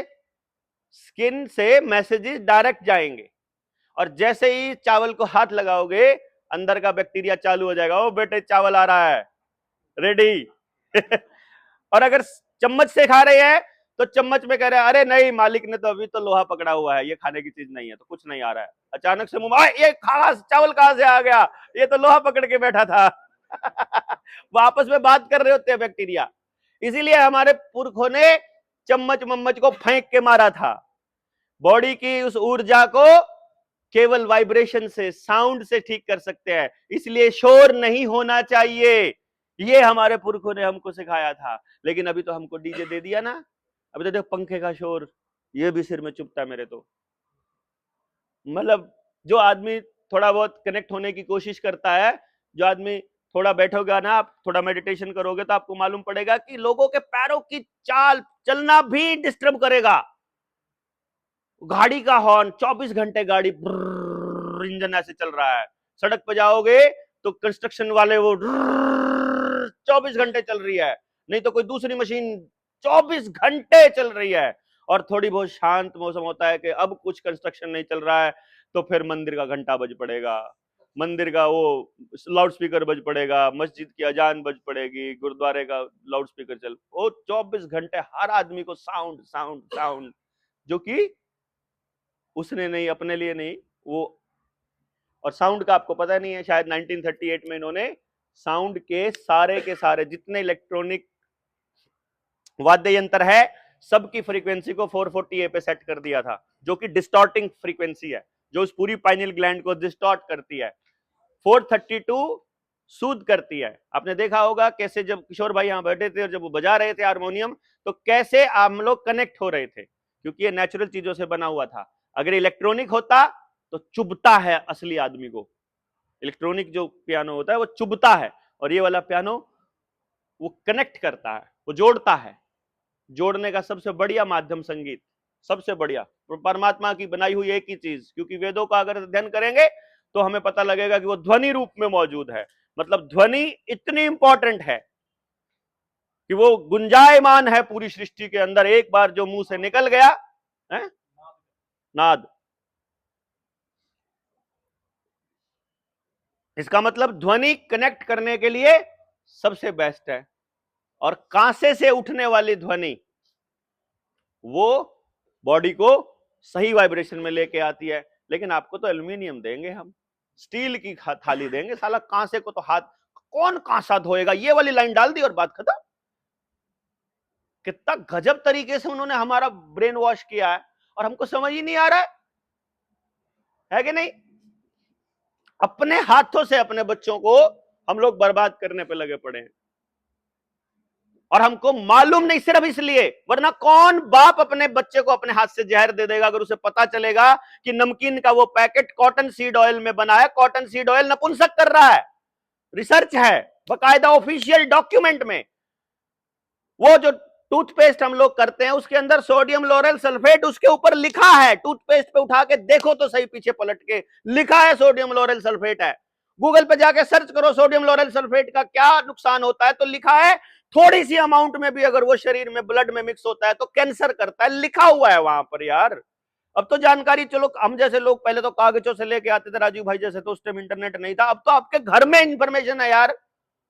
अब तो कम से कम उसको एक्सेस कर लेना चाहिए हम लोगों को कि कौन सी चीज खा रहे हैं, उसमें क्या क्या आइटम है, उसका क्या साइड इफेक्ट है। ब्रेड का पैकेट उठा के लेके आओ, साबुन लेके आओ, आप वो बिस्किट लेके आओ, उसमें क्या क्या लिखा हुआ है एक बार साइड इफेक्ट की लिस्ट चेक कर लो, आपके घर में वो बीमारियां पहले से मिलेंगी, पहले से, क्योंकि आप इतने लंबे टाइम, जो लंबे टाइम से खा रहा है उसको।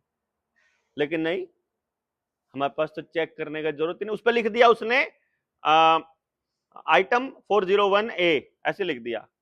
अब INS लिख दिया, अब INS पता ही नहीं क्या है। अरे सर्च कर लो और ढूंढ लो साइड इफेक्ट, फट से साइड इफेक्ट चेक करो। और ब्लड में डायरेक्ट चली जाने के लिए सबसे आसान रास्ता जीभ है। होम्योपैथी वाले सीधा जीभ के ऊपर डालते हैं ना दवाई, 2 बूंद डाल देते हैं, जीभ निकालो, जीभ पे डाल दी, जीभ से सीधा ब्लड में मिक्सिंग होकर हार्ट तक पहुंचती है चीज। तो पूरे बॉडी में अगर जाना है तो सबसे आसान रास्ता जीभ है। तो जो चीज मुंह में जा रही है वो चीज सीधी खून में मिल रही है। अगर आपको कुछ भी करना, मुंह में डालना है, ऐसी चीज मुंह में नहीं डालनी चाहिए जो बाहर निकालनी पड़े।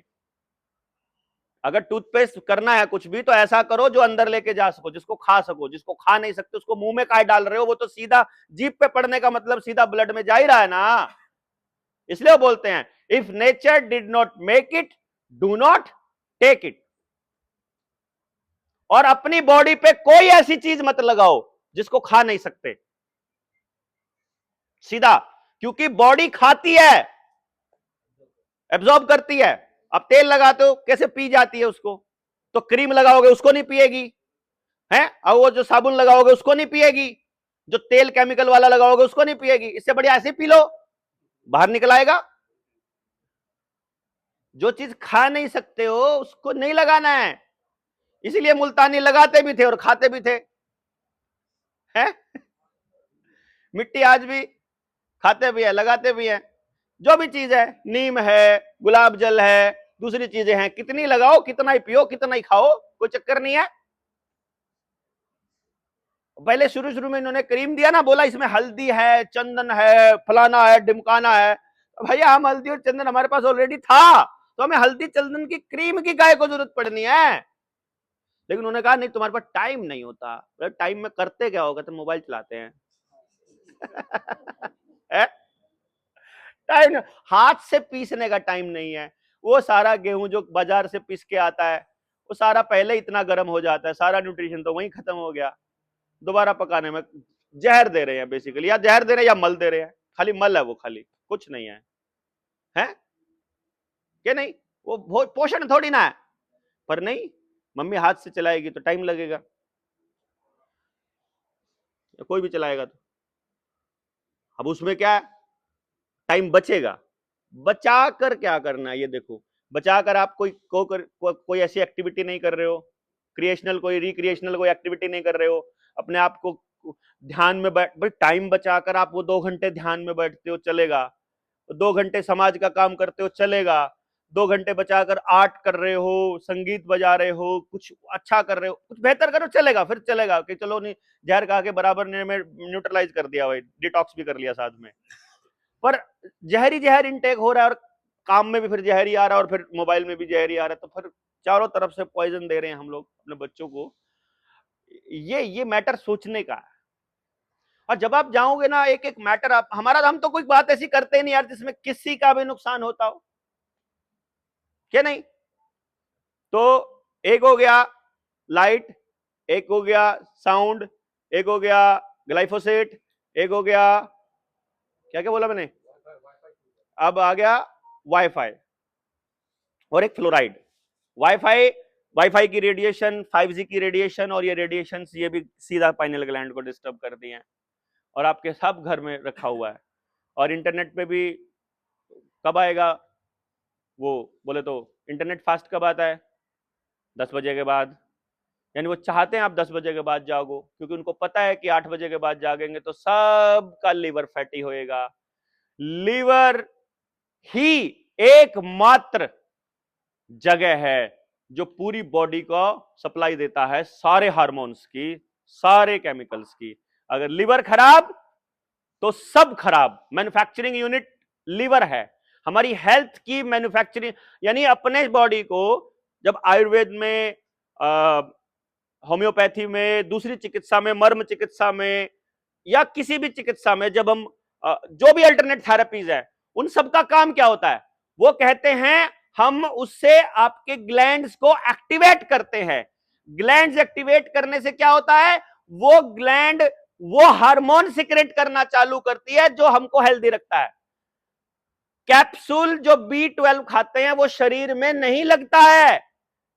कैल्शियम की गोली लेते हैं वो शरीर में नहीं लग सकती। शरीर को जो कैल्शियम चाहिए, वो कैल्शियम, वो B12, वो ओमेगा, वो केवल और केवल लीवर जनरेट कर सकता है। बाहर से इंटेक लिया हुआ बॉडी में काम नहीं आता, कुछ भी काम नहीं आता। जो लोगे पहले वो बॉडी के अंदर एब्जॉर्ब होगा, एब्जॉर्ब उसके बाद वो शरीर में कितना कुछ है वो सारा बैलेंस जाके लीवर को, लीवर उसके अंदर सारा काम करता है कि उसमें से निकाल के रख लिया, जब जरूरत होगी तुमको दे देंगे, जितनी जरूरत होगी उतने दे देंगे। देखो ना, मान लो गलत काम कर रहे हैं, चोरी कर रहे हैं किसी के घर में, अचानक से पता लगा ओए पुलिस आ गई, मतलब पैरों से जान अपने आप निकल जाएगी ना, एक झटके में निकल जाएगी। और पता लगे कुत्ता पीछे भगड़ा हुआ है, या मां को पता लगे कुत्ता मेरे बेटे को खा लेगा, तो ऐसे शेरनी बन जाएगी वो अचानक से। कहां से आया वो अंदर मैन्युफैक्चरिंग यूनिट है भाई, नीचे बिठाने की भी और ऊपर उठाने की भी, सब यहीं पड़ा अंदर, कुछ करने की, कहीं जाने की जरूरत नहीं है। वो यूनिट को सीधा एक्टिवेट करके रखो ना, एक्टिवेट करके रखोगे तो डिप्रेशन में डाउन नहीं जाओगे और तारीफ से ऊंचे नहीं उड़ोगे, अगर वो बैलेंस है तो। और वो बैलेंस नहीं है तो सुनते ही उसने मुझे ऐसे कैसे कह दिया, उसकी हिम्मत कैसे हो गई, काइंड ऑफ चालू हो जाएगा, है क्या नहीं? क्योंकि मैक्सिमम चीजें कहां से चलती हैं, उसने ऐसा कह दिया, वहां से चालू होती है। लट तो बाद में आता है ना, मुझे ऐसा मार दिया ऐसा कभी नहीं आता है, पहले कह दिया पे आता है। तो कह देने से आपके अंदर चेंजेस आ रहे हैं, इसका मतलब मैन्युफैक्चरिंग यूनिट में गड़बड़ है कहीं ना कहीं, वो आपको सेट नहीं रख पा रही है, वो आपको पैरेलल, वो आपको बराबर नहीं रख पा रही है ना। समझे ना किधर जाने की कोशिश कर रहा हूं मैं? फिर फ्लोराइड, जिस टाइम आपके घर में पानी आता है, जहां 4 बजे आता है 4 बजे, जहां 5 बजे आता है 5 बजे, 5 बजते 5 बजते ही टूटी खोल के रखो और पहली बाल्टी पानी की उठाओ, देखो सफेद मिलेगी, झाग वाली, फ्लोराइड ही फ्लोराइड है? मुंबई में नहीं, आप गांव में भी जहां नल का पानी है, जहां भी नल आ रहा गया, घर घर नल इसलिए नहीं दे रहे हैं कि आपको चिंता है उनको, घर घर नल इसलिए दे रहे हैं क्योंकि वो जो मिलाना चाहें वो दे देंगे आपको। हाँ, इसीलिए हर घर जल मिशन। कहीं आप ये सोच रहे हो हर घर, हर आदमी का आधार कार्ड, हर घर में है?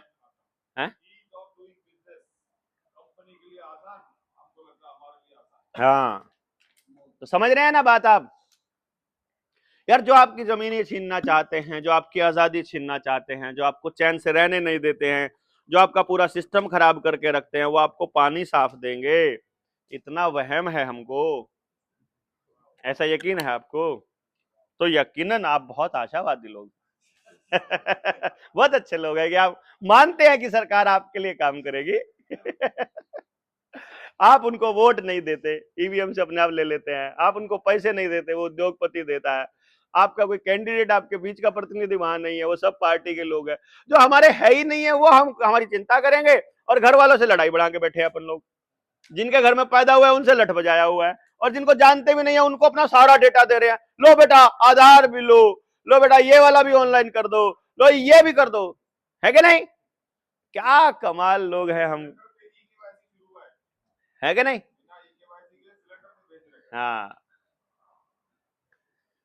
तो अगर ये चीजें समझ में आने लगेंगी तो फिर हम आराम से, खाली इतना कर दो, दिल्ली के अंदर पेट्रोल डीजल गाड़ियां बैन करी, ठीक है?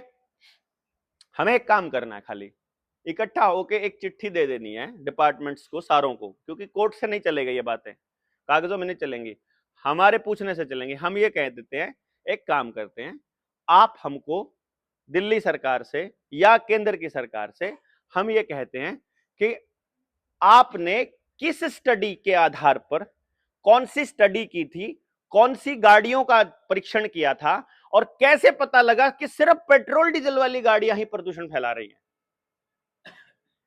इलेक्ट्रिक व्हीकल्स का क्या सीन है? सिर्फ वो रिसर्च हमको चाहिए, रॉ डेटा, फिर हम बताएंगे तुमको कि तुम्हारे पास क्या। मेरी गाड़ी भी प्रदूषण फैला रही है, इसकी गारंटी कौन है? तुमने सर्टिफिकेट दिया हुआ है कि दिल्ली से बाहर ये प्रदूषण नहीं फैला रही, दिल्ली में आके ही फैला रही है, तुम्हारा कागज बता रहा है। हमारी प्रदूषण की पर्ची 10 तारीख को खत्म हो जाए अगर, तो 11 तारीख को चालान हो रहा है, मतलब उसने प्रदूषण 11 को ही फैलाना चालू किया है ना? 10 तक वो ठीक थी, और अगर 10 को पर्ची बनवा लेंगे तो प्रदूषण नहीं फैलेगा वही गाड़ी का पर्ची बनवा लेते तो प्रदूषण नहीं फैलता, और वही गाड़ी पर्ची नहीं बनवाएगी तो प्रदूषण फैलेगा। ऐसी स्टूपिडिटी की हद है यार। It's all matter of control. क्यों नहीं समझ में आ रहा है? सरेंडर चाहते हैं वो आपका, समर्पण चाहते हैं कि हमारी तरफ समर्पण करो, परमात्मा को छोड़ दो, कुदरत को छोड़ दो, बकवास छोड़ दो, हमारे वाला 5 किलो राशन लो, हम केमिकल मिला के देंगे, उसमें छिड़क के देंगे तुमको पहले ही, और वो हेल्दी होगा आपके लिए, फोर्टिफाइड देंगे आपको वैसा कह रहे हैं, मतलब वो पेस्टिसाइड बेचने वाली सरकार, डीएपी यूरिया बेचने वाली सरकार आपको हेल्दी पोषण देगी मिड डे मील में। क्या है यार मतलब हमको समझ नहीं आ रहा है, और ये विडंबना है। यही पूछना है जाकर सिस्टम से, ये जो पाइनियल ग्लैंड पे जो अटैक है, ये इतनी आसानी से नहीं उतरेगा। घर में कोई पुरानी चीज पड़ी हो, पूरा जंग लगाओ, वो जंग ऐसे नहीं उतरेगा कि जाके बात बता दी, बात समझ में आ जाएगी। जंग उतारना पड़ेगा घिसा घिसा के, कई बार जोर से बोलना पड़ेगा, कई बार उत्तेजना में बोलना पड़ेगा, कई बार गुस्से में बोलना पड़ेगा, कई बार अगले को लानत देनी पड़ेगी। अभी कई बार मैं ऐसे बोल देता हूँ कि वो सुबह सुबह हम लोग मुंह में नहीं डालते हैं वो लेटरिन से डाल के उसके ऊपर, ब्रश के ऊपर, और लेटरिन इसलिए बोलते हैं ताकि लगे सालों को कि ये इतनी गंदा क्यों बोलता है, कि ऐसा शब्द क्यों इस्तेमाल। और जब भी वो टूथपेस्ट को लगाएगा उसे लगेगा लेटरिन निकल रही है, तो अब वो नहीं करेगा यार, ये नहीं करता, तो क्या चाहिए अब उसको नीम करना पड़ेगा। नीम है नहीं तो लगाओ, अभी लगा लो, तुम्हारे बच्चे तो कर लेंगे हैं। जो भी चाहिए आपको, दातुन जिससे भी होती है वो कर लो, या ढूंढ लो, थोड़ा पैदल चलोगे तो मिल जाएगा ना, वरना सुबह सुबह करके दिखाना अब तुम टूथपेस्ट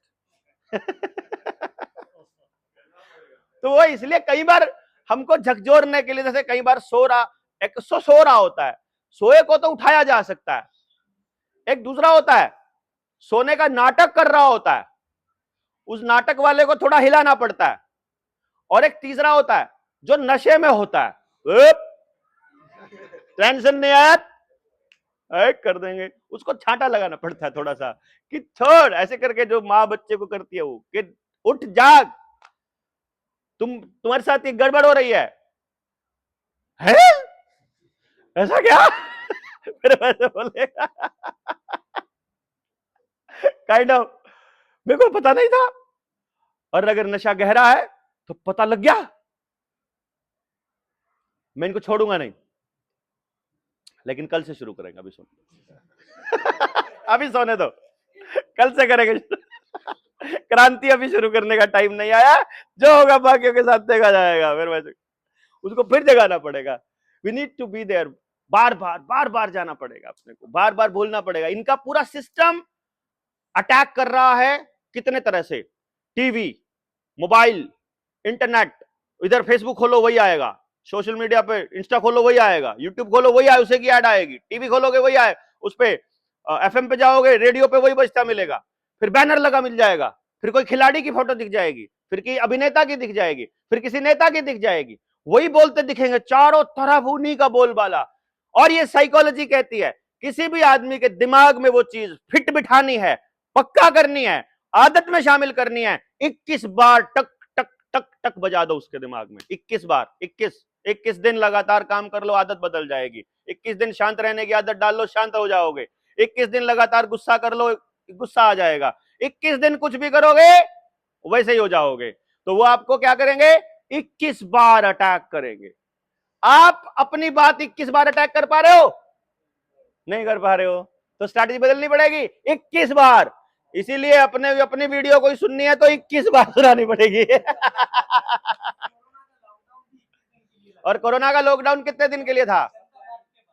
पहला जो लॉकडाउन था, पहला जो कर्फ्यू था, जनता कर्फ्यू था, वो कितने दिन का था?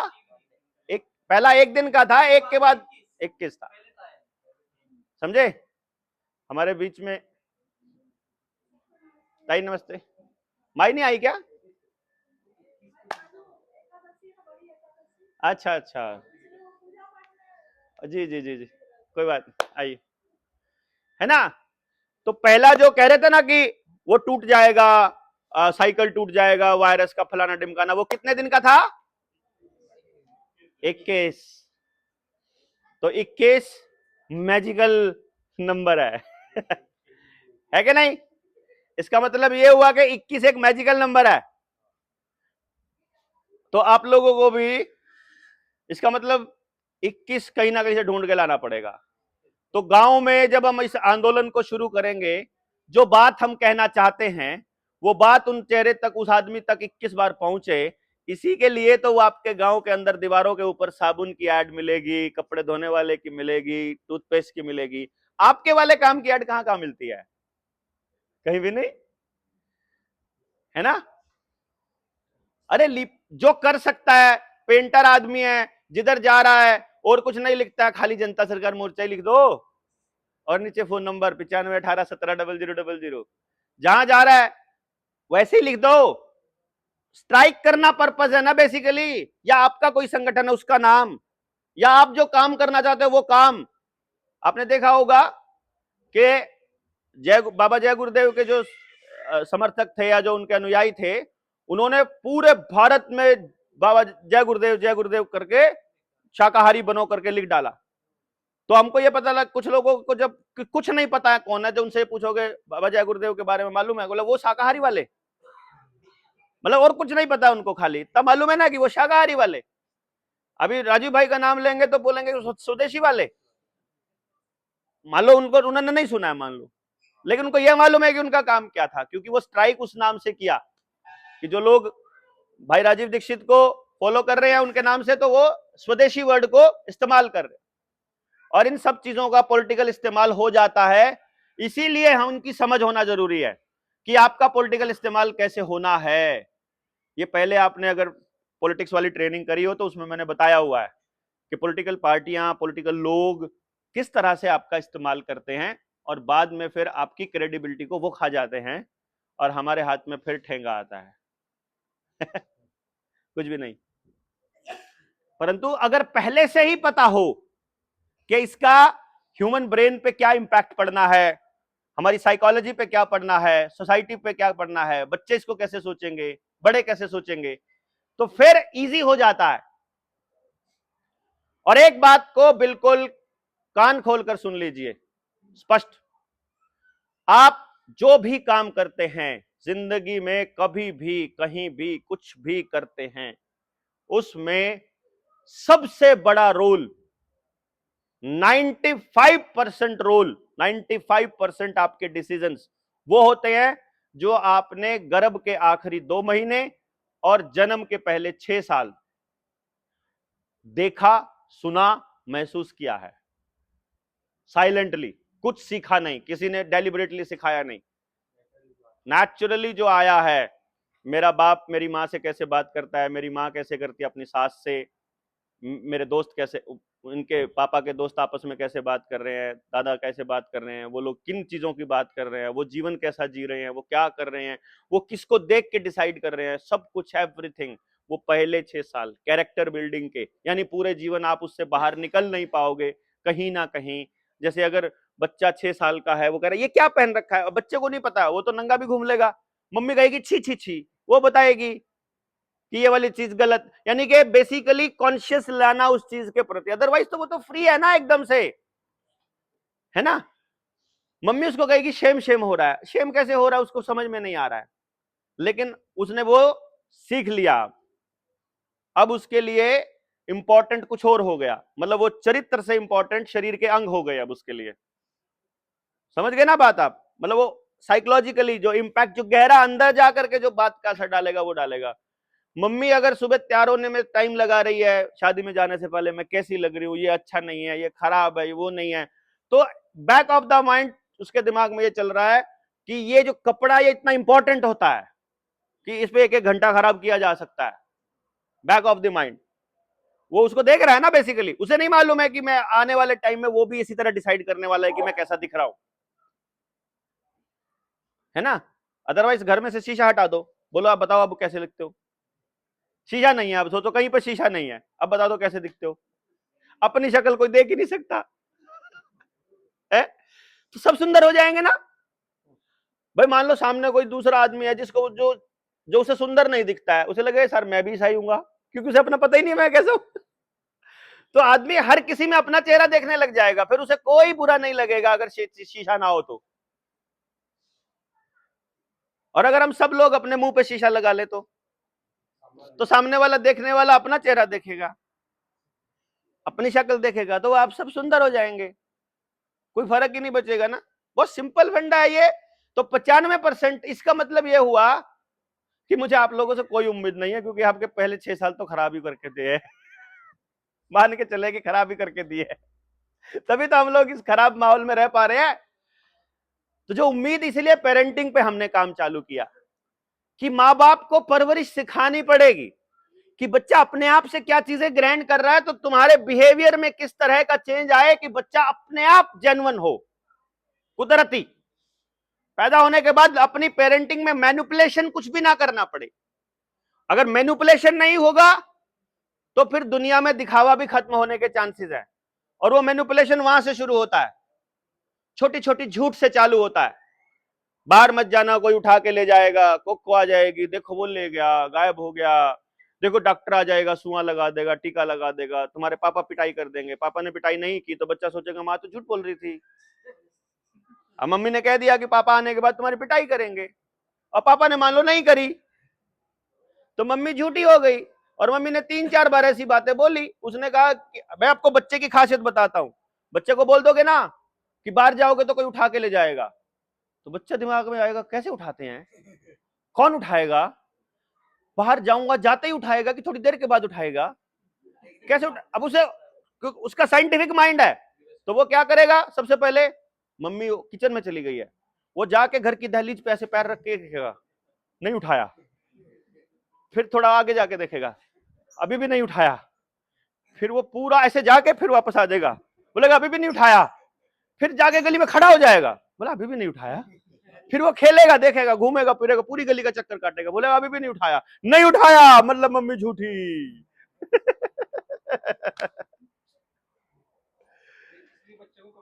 बच्चे को कभी ऐसी बात बोलना ही नहीं है जो नहीं पॉसिबल है, एग्जैक्ट ना हो तो नहीं बोलना है, क्योंकि बच्चा ऑब्जर्व कर रहा है, एग्जैक्टली ऑब्जर्व कर रहा है, छोटी छोटी चीजें, माइन्यूट सी।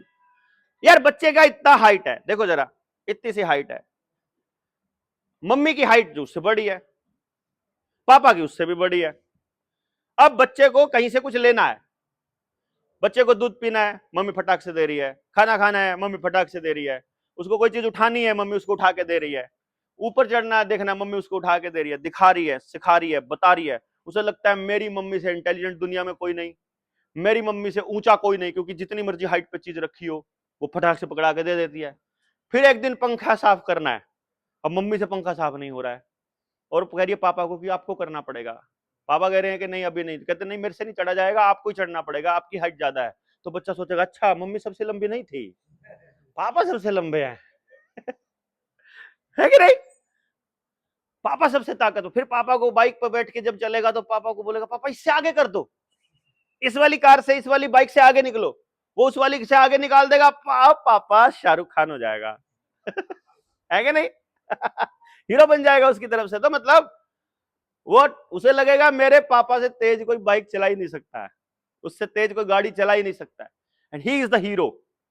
फिर एक दिन उसी पापा को उसकी माँ डांट दे, हे बैठे रहो तुमको कुछ पता थोड़ी है। बोलेगा नहीं यार पापा तो नहीं है हीरो, इसमें तो मम्मी ने डांट दिया। अब मम्मी हीरो नहीं थी, वो पापा ने बताया था, और पापा हीरो नहीं है, वो मम्मी ने बताया। बोलेगा अब इन दोनों में तो कोई काम का ही नहीं है।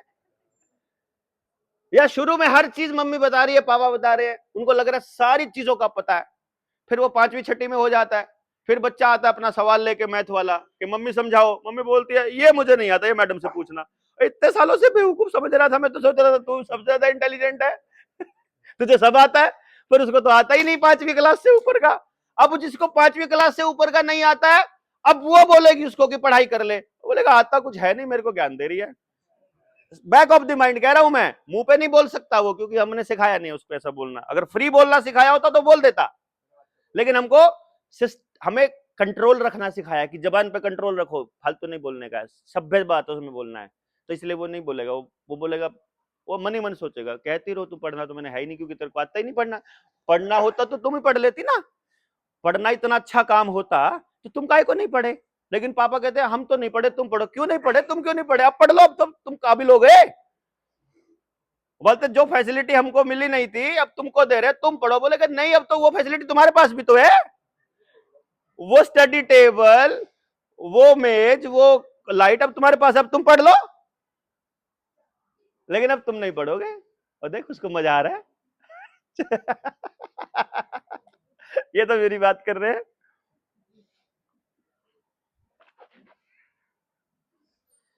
नहीं समझे? अब कितनी माइन्यूट बातें हैं, पर क्या मुश्किल है? मुश्किल नहीं है। अब इसका अल्टरनेट क्या होना चाहिए था? क्या पढ़ने के लिए ना बोले? क्या उसके लिए ऐसा ना करें? अरे नहीं, उसको खाली सीखने के लिए प्रेरित करना है, और वो रिसोर्सेज देने हैं, और मां का काम है उसको प्यार देना, पोषण देना, खाली सुरक्षा देना वो करो। बाप का काम है सुरक्षा देना, और जो उसके पास संभव हो वो चीजें दिला के दे देना, उतना ही करो। टीचर बनने की कोशिश मत करो। टीचर के लिए समाज में सबसे बेहतर टीचर बनाओ, छांटो, और इस तरीके का इतने टीचर बना दो ना कि हर 10 बच्चों पे एक टीचर अवेलेबल हो, गली में खिंडते फिरते हो टीचर ही टीचर, जहां जाए वहीं सीखने को मिल जाए उसको। क्या दिक्कत है भाई? बताओ ना, मुश्किल है क्या? इसीलिए वो पेरेंटिंग वाली ट्रेनिंग, टीचर्स वाली ट्रेनिंग हम आप सब लोगों को दी। इसीलिए मैंने सेंटर बंद किया कि अगर बिजनेस करता रहा तो पैसे पे ध्यान रहेगा, पैसे का ढेर लगा दिया और पड़ोस में नशा है, कैसे बचाऊंगा अपने बच्चे को? रेल में जाते हुए नशेड़ी मिल जाए, कहीं काम करते हुए मिल जाए, शहर से दूर मिल जाए, कॉलेज में मिल जाए, कैसे बचाऊंगा अपने बच्चे को? समाज तो यही दिया ना मैंने, तो मेरी ड्यूटी क्या है कि उससे बेहतर समाज देना, जैसा समाज मुझे मिला था या जैसा मिला है। या जब अकल आई तभी क्या दिक्कत है कि आपको शुरू से ही ऐसा बनना था? जब समझ आ जाए तब चालू कर देंगे, क्या दिक्कत? कोई टेंशन नहीं। पर्पज है कि हमारा बच्चा ये देखे कि मेरा पिता कर क्या रहा है। जैसे अभी 19 साल का है मेरा बेटा ना, तो वो अपने कॉलेज में अगर कभी दोस्त जाता है, जैसे स्कूल कॉलेज गेम्स होते हैं, यूनिवर्सिटी गेम्स होते हैं, या कभी कभी बीच में कहता है जाया हूं मैं दोस्तों से, मिल आओ, ये तो अच्छा है, जरूरी है। तो वो दोस्तों से जाता है, मतलब वैसे वो तो फोन पे ही लगे रहते हैं, कुछ और करते नहीं, पर फिर भी बात कर दे तो वो करता है, वो सारा न्यू वर्ल्ड ऑर्डर समझा जाता है उनको। शुरू शुरू में वो मेरे को बताता है कि मैं जब शुरू में बताता था ना तो उनको समझ नहीं आता था। अब वो खुद से क्वेश्चन करते हैं कि विनी अब इसका दूसरा पहलू बताओ। दूसरा पहलू, जैसे हम लोग कल शाम को कौन कौन लोग थे जो उधर किशोर भाई के साथ बैठे थे, हम खादी पे बात कर रहे थे, आप लोग थे ना? तो हम रात तक हमारी चर्चा चल रही थी उस पर।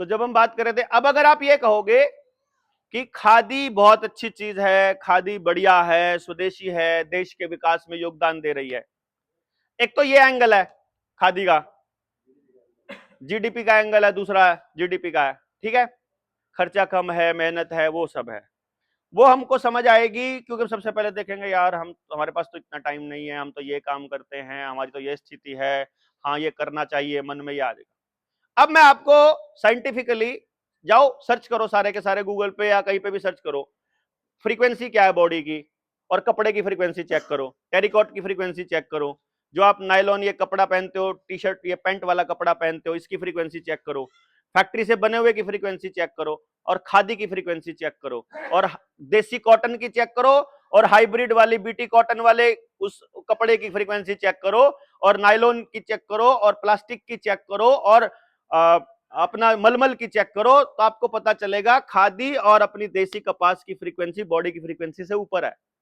अगर बॉडी जीरो पे मान के चले अगर हम, तो हमारी जो भी कपड़ा जीरो वाला रहेगा उसका बॉडी पे कोई इंपैक्ट नहीं रहेगा। अगर जीरो से लो फ्रीक्वेंसी का कपड़ा पहनेंगे, जितनी भी हमारी फ्रीक्वेंसी मतलब 100 की मान लो तो 100, तो जो शरीर की फ्रीक्वेंसी से लो की फ्रीक्वेंसी का कपड़ा पहनेंगे तो वो बॉडी से ऊर्जा चूसेगा, वो बॉडी को लो करेगा, बीमार करेगा, सारे एक एक सिस्टम को खराब करेगा। और अगर हाई फ्रीक्वेंसी का कपड़ा पहनेंगे तो बॉडी को ऊर्जा मिलेगी, बॉडी सांस अच्छे से ले पाएगी, कपड़ा भी सांस लेता है, वो ले रहा है कि नहीं ले रहा है, तो ब्रीदिंग कपड़ा पहनेंगे तो बॉडी एनर्जाइज होगी, उस कुदरत से जुड़ने के लिए तैयार होगी, और हम और ज्यादा ऊर्जा से काम कर पाएंगे। अब बताओ, अगर पता लगे कि खादी का डबल ट्रिपल 4 गुना है, फिर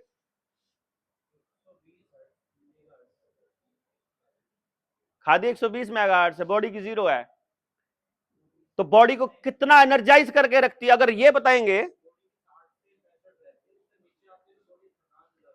ठीक, क्लियर हुआ? यानी जो चीज आपको ऊर्जावान रख रही है वो पहनोगे, या जो डाउन मार रही है वो पहनोगे? नए बच्चे को साइंटिफिकली बता दो ना यार, अब ढूंढेगा वो कि हमको ज्यादा ऊर्जा वाली खादी चाहिए, वो सिर्फ देसी कॉटन की मिलेगी, हाथ से बने हुआ मिलेगा, वो मशीन से बनी हुई नहीं। वो बोलो डिफरेंस है कि मशीन की बनी हुई, हाथ की बनी हुई, हाइब्रिड बीज की, देसी बीज की। अब देसी बीज और हाथ से बना हुआ केवल स्वदेशी कर सकता है, मजबूरी में वहां आना पड़ेगा उसको, अगर वो नॉलेज हो जाएगी तो। यानी देश मजबूरी में समृद्ध होगा है, इफेक्ट मालूम होगा तो।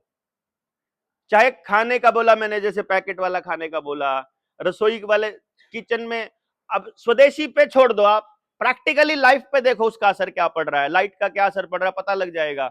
बिजली के ऊपर डिपेंडेंसी ऑटोमेटिक खत्म करनी पड़ेगी, हो गई ना खत्म?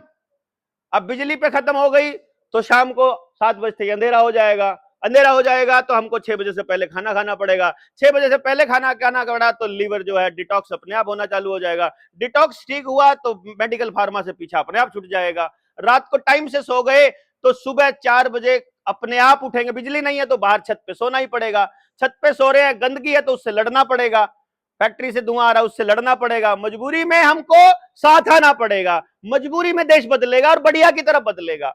सिर्फ प्रैक्टिकल बताना पड़ेगा कि इसका यह नुकसान, इसका यह फायदा, कि नहीं? मजबूरी में बुरा हो रहा, वो कर रहे हैं क्योंकि हमको पता नहीं है, सिर्फ जानकारी छुपा कर हमको मजबूर किया जा रहा है।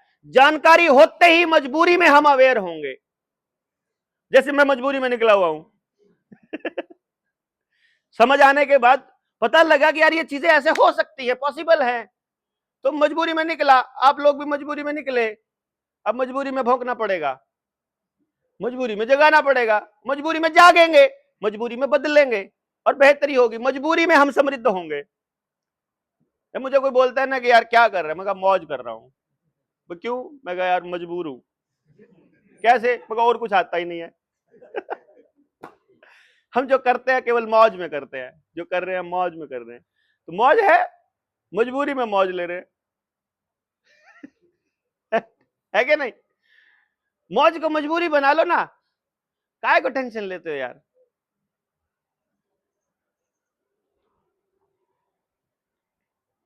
या मजबूरी को मौज बना लो। ये काम आसान है यदि इसे केवल इतना ही सोचकर किया जाए कि मैं अपना अपना रोल ईमानदारी से करूंगा खाली, बस दूसरा कर रहा है कि नहीं कर रहा है डोंट वरी। फिर हम एक एक टुकड़े में देखेंगे, सारे टुकड़े बेसिकली हम सारी समस्या का समाधान का एक टुकड़ा है हम सारे। जैसे ही सारे टुकड़े लयबद्ध तरीके से आएंगे पूरी समस्या का समाधान सामने होगा। हम एक टुकड़े को लेके बैठे हैं खाली, नहीं होगा। हर पार्ट को छूना पड़ेगा हमको, और हर पार्ट को छुए हुए लोग, काम किए हुए लोग, क्रांतिकारी लोग, जेन्युइन लोग मौजूद हैं। वहां तक पहुंचने वाली मेहनत करनी पड़ेगी अपने को। जेन्युइन लोग जिनका जीवन अपने आप में तप है। हम तो नए नए क्रांतिकारी हैं, नए नया मुल्ला अल्लाह अल्लाह पुकार रहा है अपने वाला, तो ये काम है ना। अपन लोग क्या 8-7 साल 10 साल हुए हैं जिनको करते हुए। ये कौन, ये बड़े क्रांतिकारियों की श्रेणी में नहीं आते ना, जिन्होंने पूरा पूरा जीवन लगा दिया है। हमको वो लोग तैयार करने हैं, या उन लोगों से प्रेरणा लेनी है जिन्होंने लगा रखा है, और उनकी मदद से हम बीच वाले लोग हैं, ट्रांजिशन वाले, या अपन लोग ही हैं सारे के सारे जिन्होंने बाप से भी डांट खाई है, बच्चों से भी खा रहे हैं, बीवी से भी खा रहे हैं, मास्टर से भी मार खाई, जिधर देखो उधर पिट रहे हैं, और अब सरकार भी पिट रही है। अपन सारे लोग ऐसे हैं। अपने बड़े वाले अपने जो बड़े वाली पीढ़ी थी ना, वो सिर्फ बाप से और मास्टर से खाती थी, ना बीवी से खाती थी, ना बच्चों से, ना सरकार से। अपन लोग हैं। अब अपनी कम से कम अगली पीढ़ी को तो आजाद कर लो, और कुछ नहीं होता तो है इस गठबंधन से। और ये संभव है बशर्ते कि हम रुके ना। दिक्कत क्या होती है, 4 दिन क्रांति करके हम रुक जाते हैं। अभी आगे मीटिंग में अब जाति भूल जाएंगे। कौन बलहारा, कौन सी क्रांति, 3-4 जनता सरकार मोर्चा, कौन से वाला मोर्चा, किसकी माने किसकी ना माने, क्या करें, कुछ नहीं हो सकता। अगली मीटिंग में चलेंगे, शाम को वीडियो का वेट कर लेंगे, वीडियो देख लेंगे, लाइक कर देंगे, शेयर कर देंगे, बात खत्म। है कि नहीं? 1 घंटा 2 घंटा निकालो अपना। मतलब निकालना क्या है, अंदर की भड़ास निकालनी है। 1 घंटा निकाल के भड़ास निकालनी है। कुछ समझ ना आए कोई दिक्कत नहीं, but don't underestimate the power of sowing the seed. बीज की ताकत को अंडर एस्टिमेट मत करो। बीज अगर कहीं पड़ा है ना, पत्थर को तोड़ के निकलेगा, पीपल का है तो। दूसरा है तो मतलब हर बाधा को तोड़ के निकलेगा। एक बार मौसम अनुकूल हो जाए, या प्रकृति की जरूरत हो जाए, परमात्मा की जरूरत हो जाए अपने आप, मतलब बीज बोना अपना काम है। इतना बड़ा पेड़ दिखाई दे रहा है, 200 साल 500 साल पुराना, फल दे रहा है, छाया दे रहा है, लकड़ी दे रहा है, अनलिमिटेड सप्लाई दे रहा है, बट समडे कभी ना कभी वो इतना सा बीज था। वो बीज हम लोग हैं, वो बीज हमको बोने हैं खाली। अभी हम गार्डनर की भूमिका इनिशियल है ना, बो रहे हैं खाली, हर जगह बोते जाओ बोते जाओ बोते जाओ। मौसम है नहीं है, कोई सुन रहा है नहीं सुन रहा है, माहौल है कि नहीं, अपनी बात कहते जाओ। आपने हमने को देखा होगा, प्लेन में हम नहीं रुकते, ट्रेन में हम नहीं रुकते, बस में हम नहीं रुकते, गाड़ी में जा रहे हैं वहां नहीं रुकते, और फिर जहां पहुंचते हैं वहां तो जाते यही काम करने हैं। है? तो हमें 24 घंटे नहीं करने की जरूरत है। जिसको 24 घंटे करने में मजा आ रहा है वो 24 घंटे कर ले, और जिसको 24 घंटे नहीं आ रहा वो 1 घंटा 2 घंटा अपनी जिम्मेदारी समझ के कर ले, अगली पीढ़ी के प्रति अपनी जिम्मेदारी समझ के कर ले। बट कर ले, थोड़ा कर ले, जितना कर सको उतना कर ले। पॉसिबल है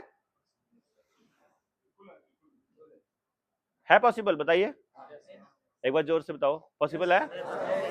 यस है, 100% पॉसिबल है, और करेंगे। इस पूरे मिशन को आगे लेकर के जाएंगे, रुकने वाले हम हैं नहीं। अभी सब जनों ने जो भी यहां आए हैं, अपने अपने हिस्से का आप क्या क्या कंट्रीब्यूट कर रहे हैं, वो रविंदर भाई को कागज पे लिख करके देके जाएंगे। ठीक है ना? जो व्यवस्था में सहयोग है वो भी, और जो आपका सहयोग है इस पूरे काम में वो भी, सारे जने लिख के जाएंगे। अब की बार मैं 2 घंटे दूंगा, मैं 4 घंटे दूंगा, मैं 7 दिन वाली ट्रेनिंग अटेंड करूंगा। नाम एड्रेस फोन नंबर कागज पे लिखना है, आधे पेज पे नाम एड्रेस फोन नंबर, और आगे लिखना है मैं ये करूंगा। अभी जो मन में है वो लिख देना खाली, कर पाओगे नहीं कर पाओगे टाइम बताएगा, मतलब ऐसा कोई जरूरी नहीं है। और कोशिश यही करना है कि जो कह दिया, जो कमिटमेंट कर दी उसको करो पूरा, कोशिश यही करना है ना। बंधन कोई नहीं, आजाद रह के करना है बिल्कुल टोटली। तो वो कागज पे लिख के जाना कि मैं ये करूंगा, हम सातवाली में आएंगे या हम सातवाली में व्यवस्था देखेंगे या हम जो भी करेंगे, ये वाला काम आपके जिम्मे है, ठीक है। तो अभी कितना टाइम हुआ है अभी? 11:15 हो ना। हाँ तो 11:11, हाँ 11/11 से लेकर 11 नवंबर से लेकर और पूरा दिसंबर, ये 2025 का साल बहुत इंपॉर्टेंट है। 11 नवंबर के बाद कुदरत से कनेक्ट होने का पोर्टल खुल रहा है। 24 नवंबर से 1 दिसंबर इसलिए रखा है हमने ये, यहां जहां पेड़ों में ऊर्जा है, क्योंकि ऊर्जा के जो स्थल हैं, मंदिर है, गुरुद्वारे हैं जो हमारे पुरखों ने बनाए थे, पहाड़ है या जितने भी तीर्थ स्थल थे, उन सब का व्यवसायीकरण कर दिया गया है, जिसकी वजह से ऊर्जा की शिफ्टिंग जो है वो पेड़ों में चली गई है। तो जहां जंगल है, पेड़ हैं, वहां आप महसूस, आप यहाँ देखोगे आप अलग ऊर्जा फील करोगे। अभी मैंने किया, अभी जो उन्होंने प्रार्थना किया ना, तो मैंने वाइब्रेशंस फील करोगे आप। तो और एक ऑरा भी है अपने लोगों का, एक वो भी है। तो ये टाइम रहेगा, आप इसको बड़े आसान से, हाँ वो तो सहयोग राशि की तो मैंने अपील कर दी ना, अब जो भी सहयोग आप करेंगे तो वो जरूर कर दीजिएगा। आपके पास एक मौका है इस टाइम पे आने का और इसको महसूस करने का, बहुत यूनिक टाइम है ये। 2025 और 2026 का जो समय है, बहुत लोगों के पाइनियल ग्लैंड खुलने वाले हैं। हाँ, यहां से सीधा ट्रांसफर मारेंगे ऊपर, टेंशन नहीं लेना, पंप नीचे से पंप मारेंगे खुलेगा सीधा, सीधा कनेक्शन मारेंगे हैं। डोंट वरी, चिंता नहीं करने का है, वो परमात्मा ने अपना काम करवाना, वो अपने आप खोलेगा। वो जो जो उनके लायक, जो उसके लायक है, जो उसको पता है कि उसका काम है, वो कर देगा, डोंट वरी। सो इसको तो यहीं कर दो, फिर बाकी चीजें वैसे कर लेते हैं नॉन फॉर्मल।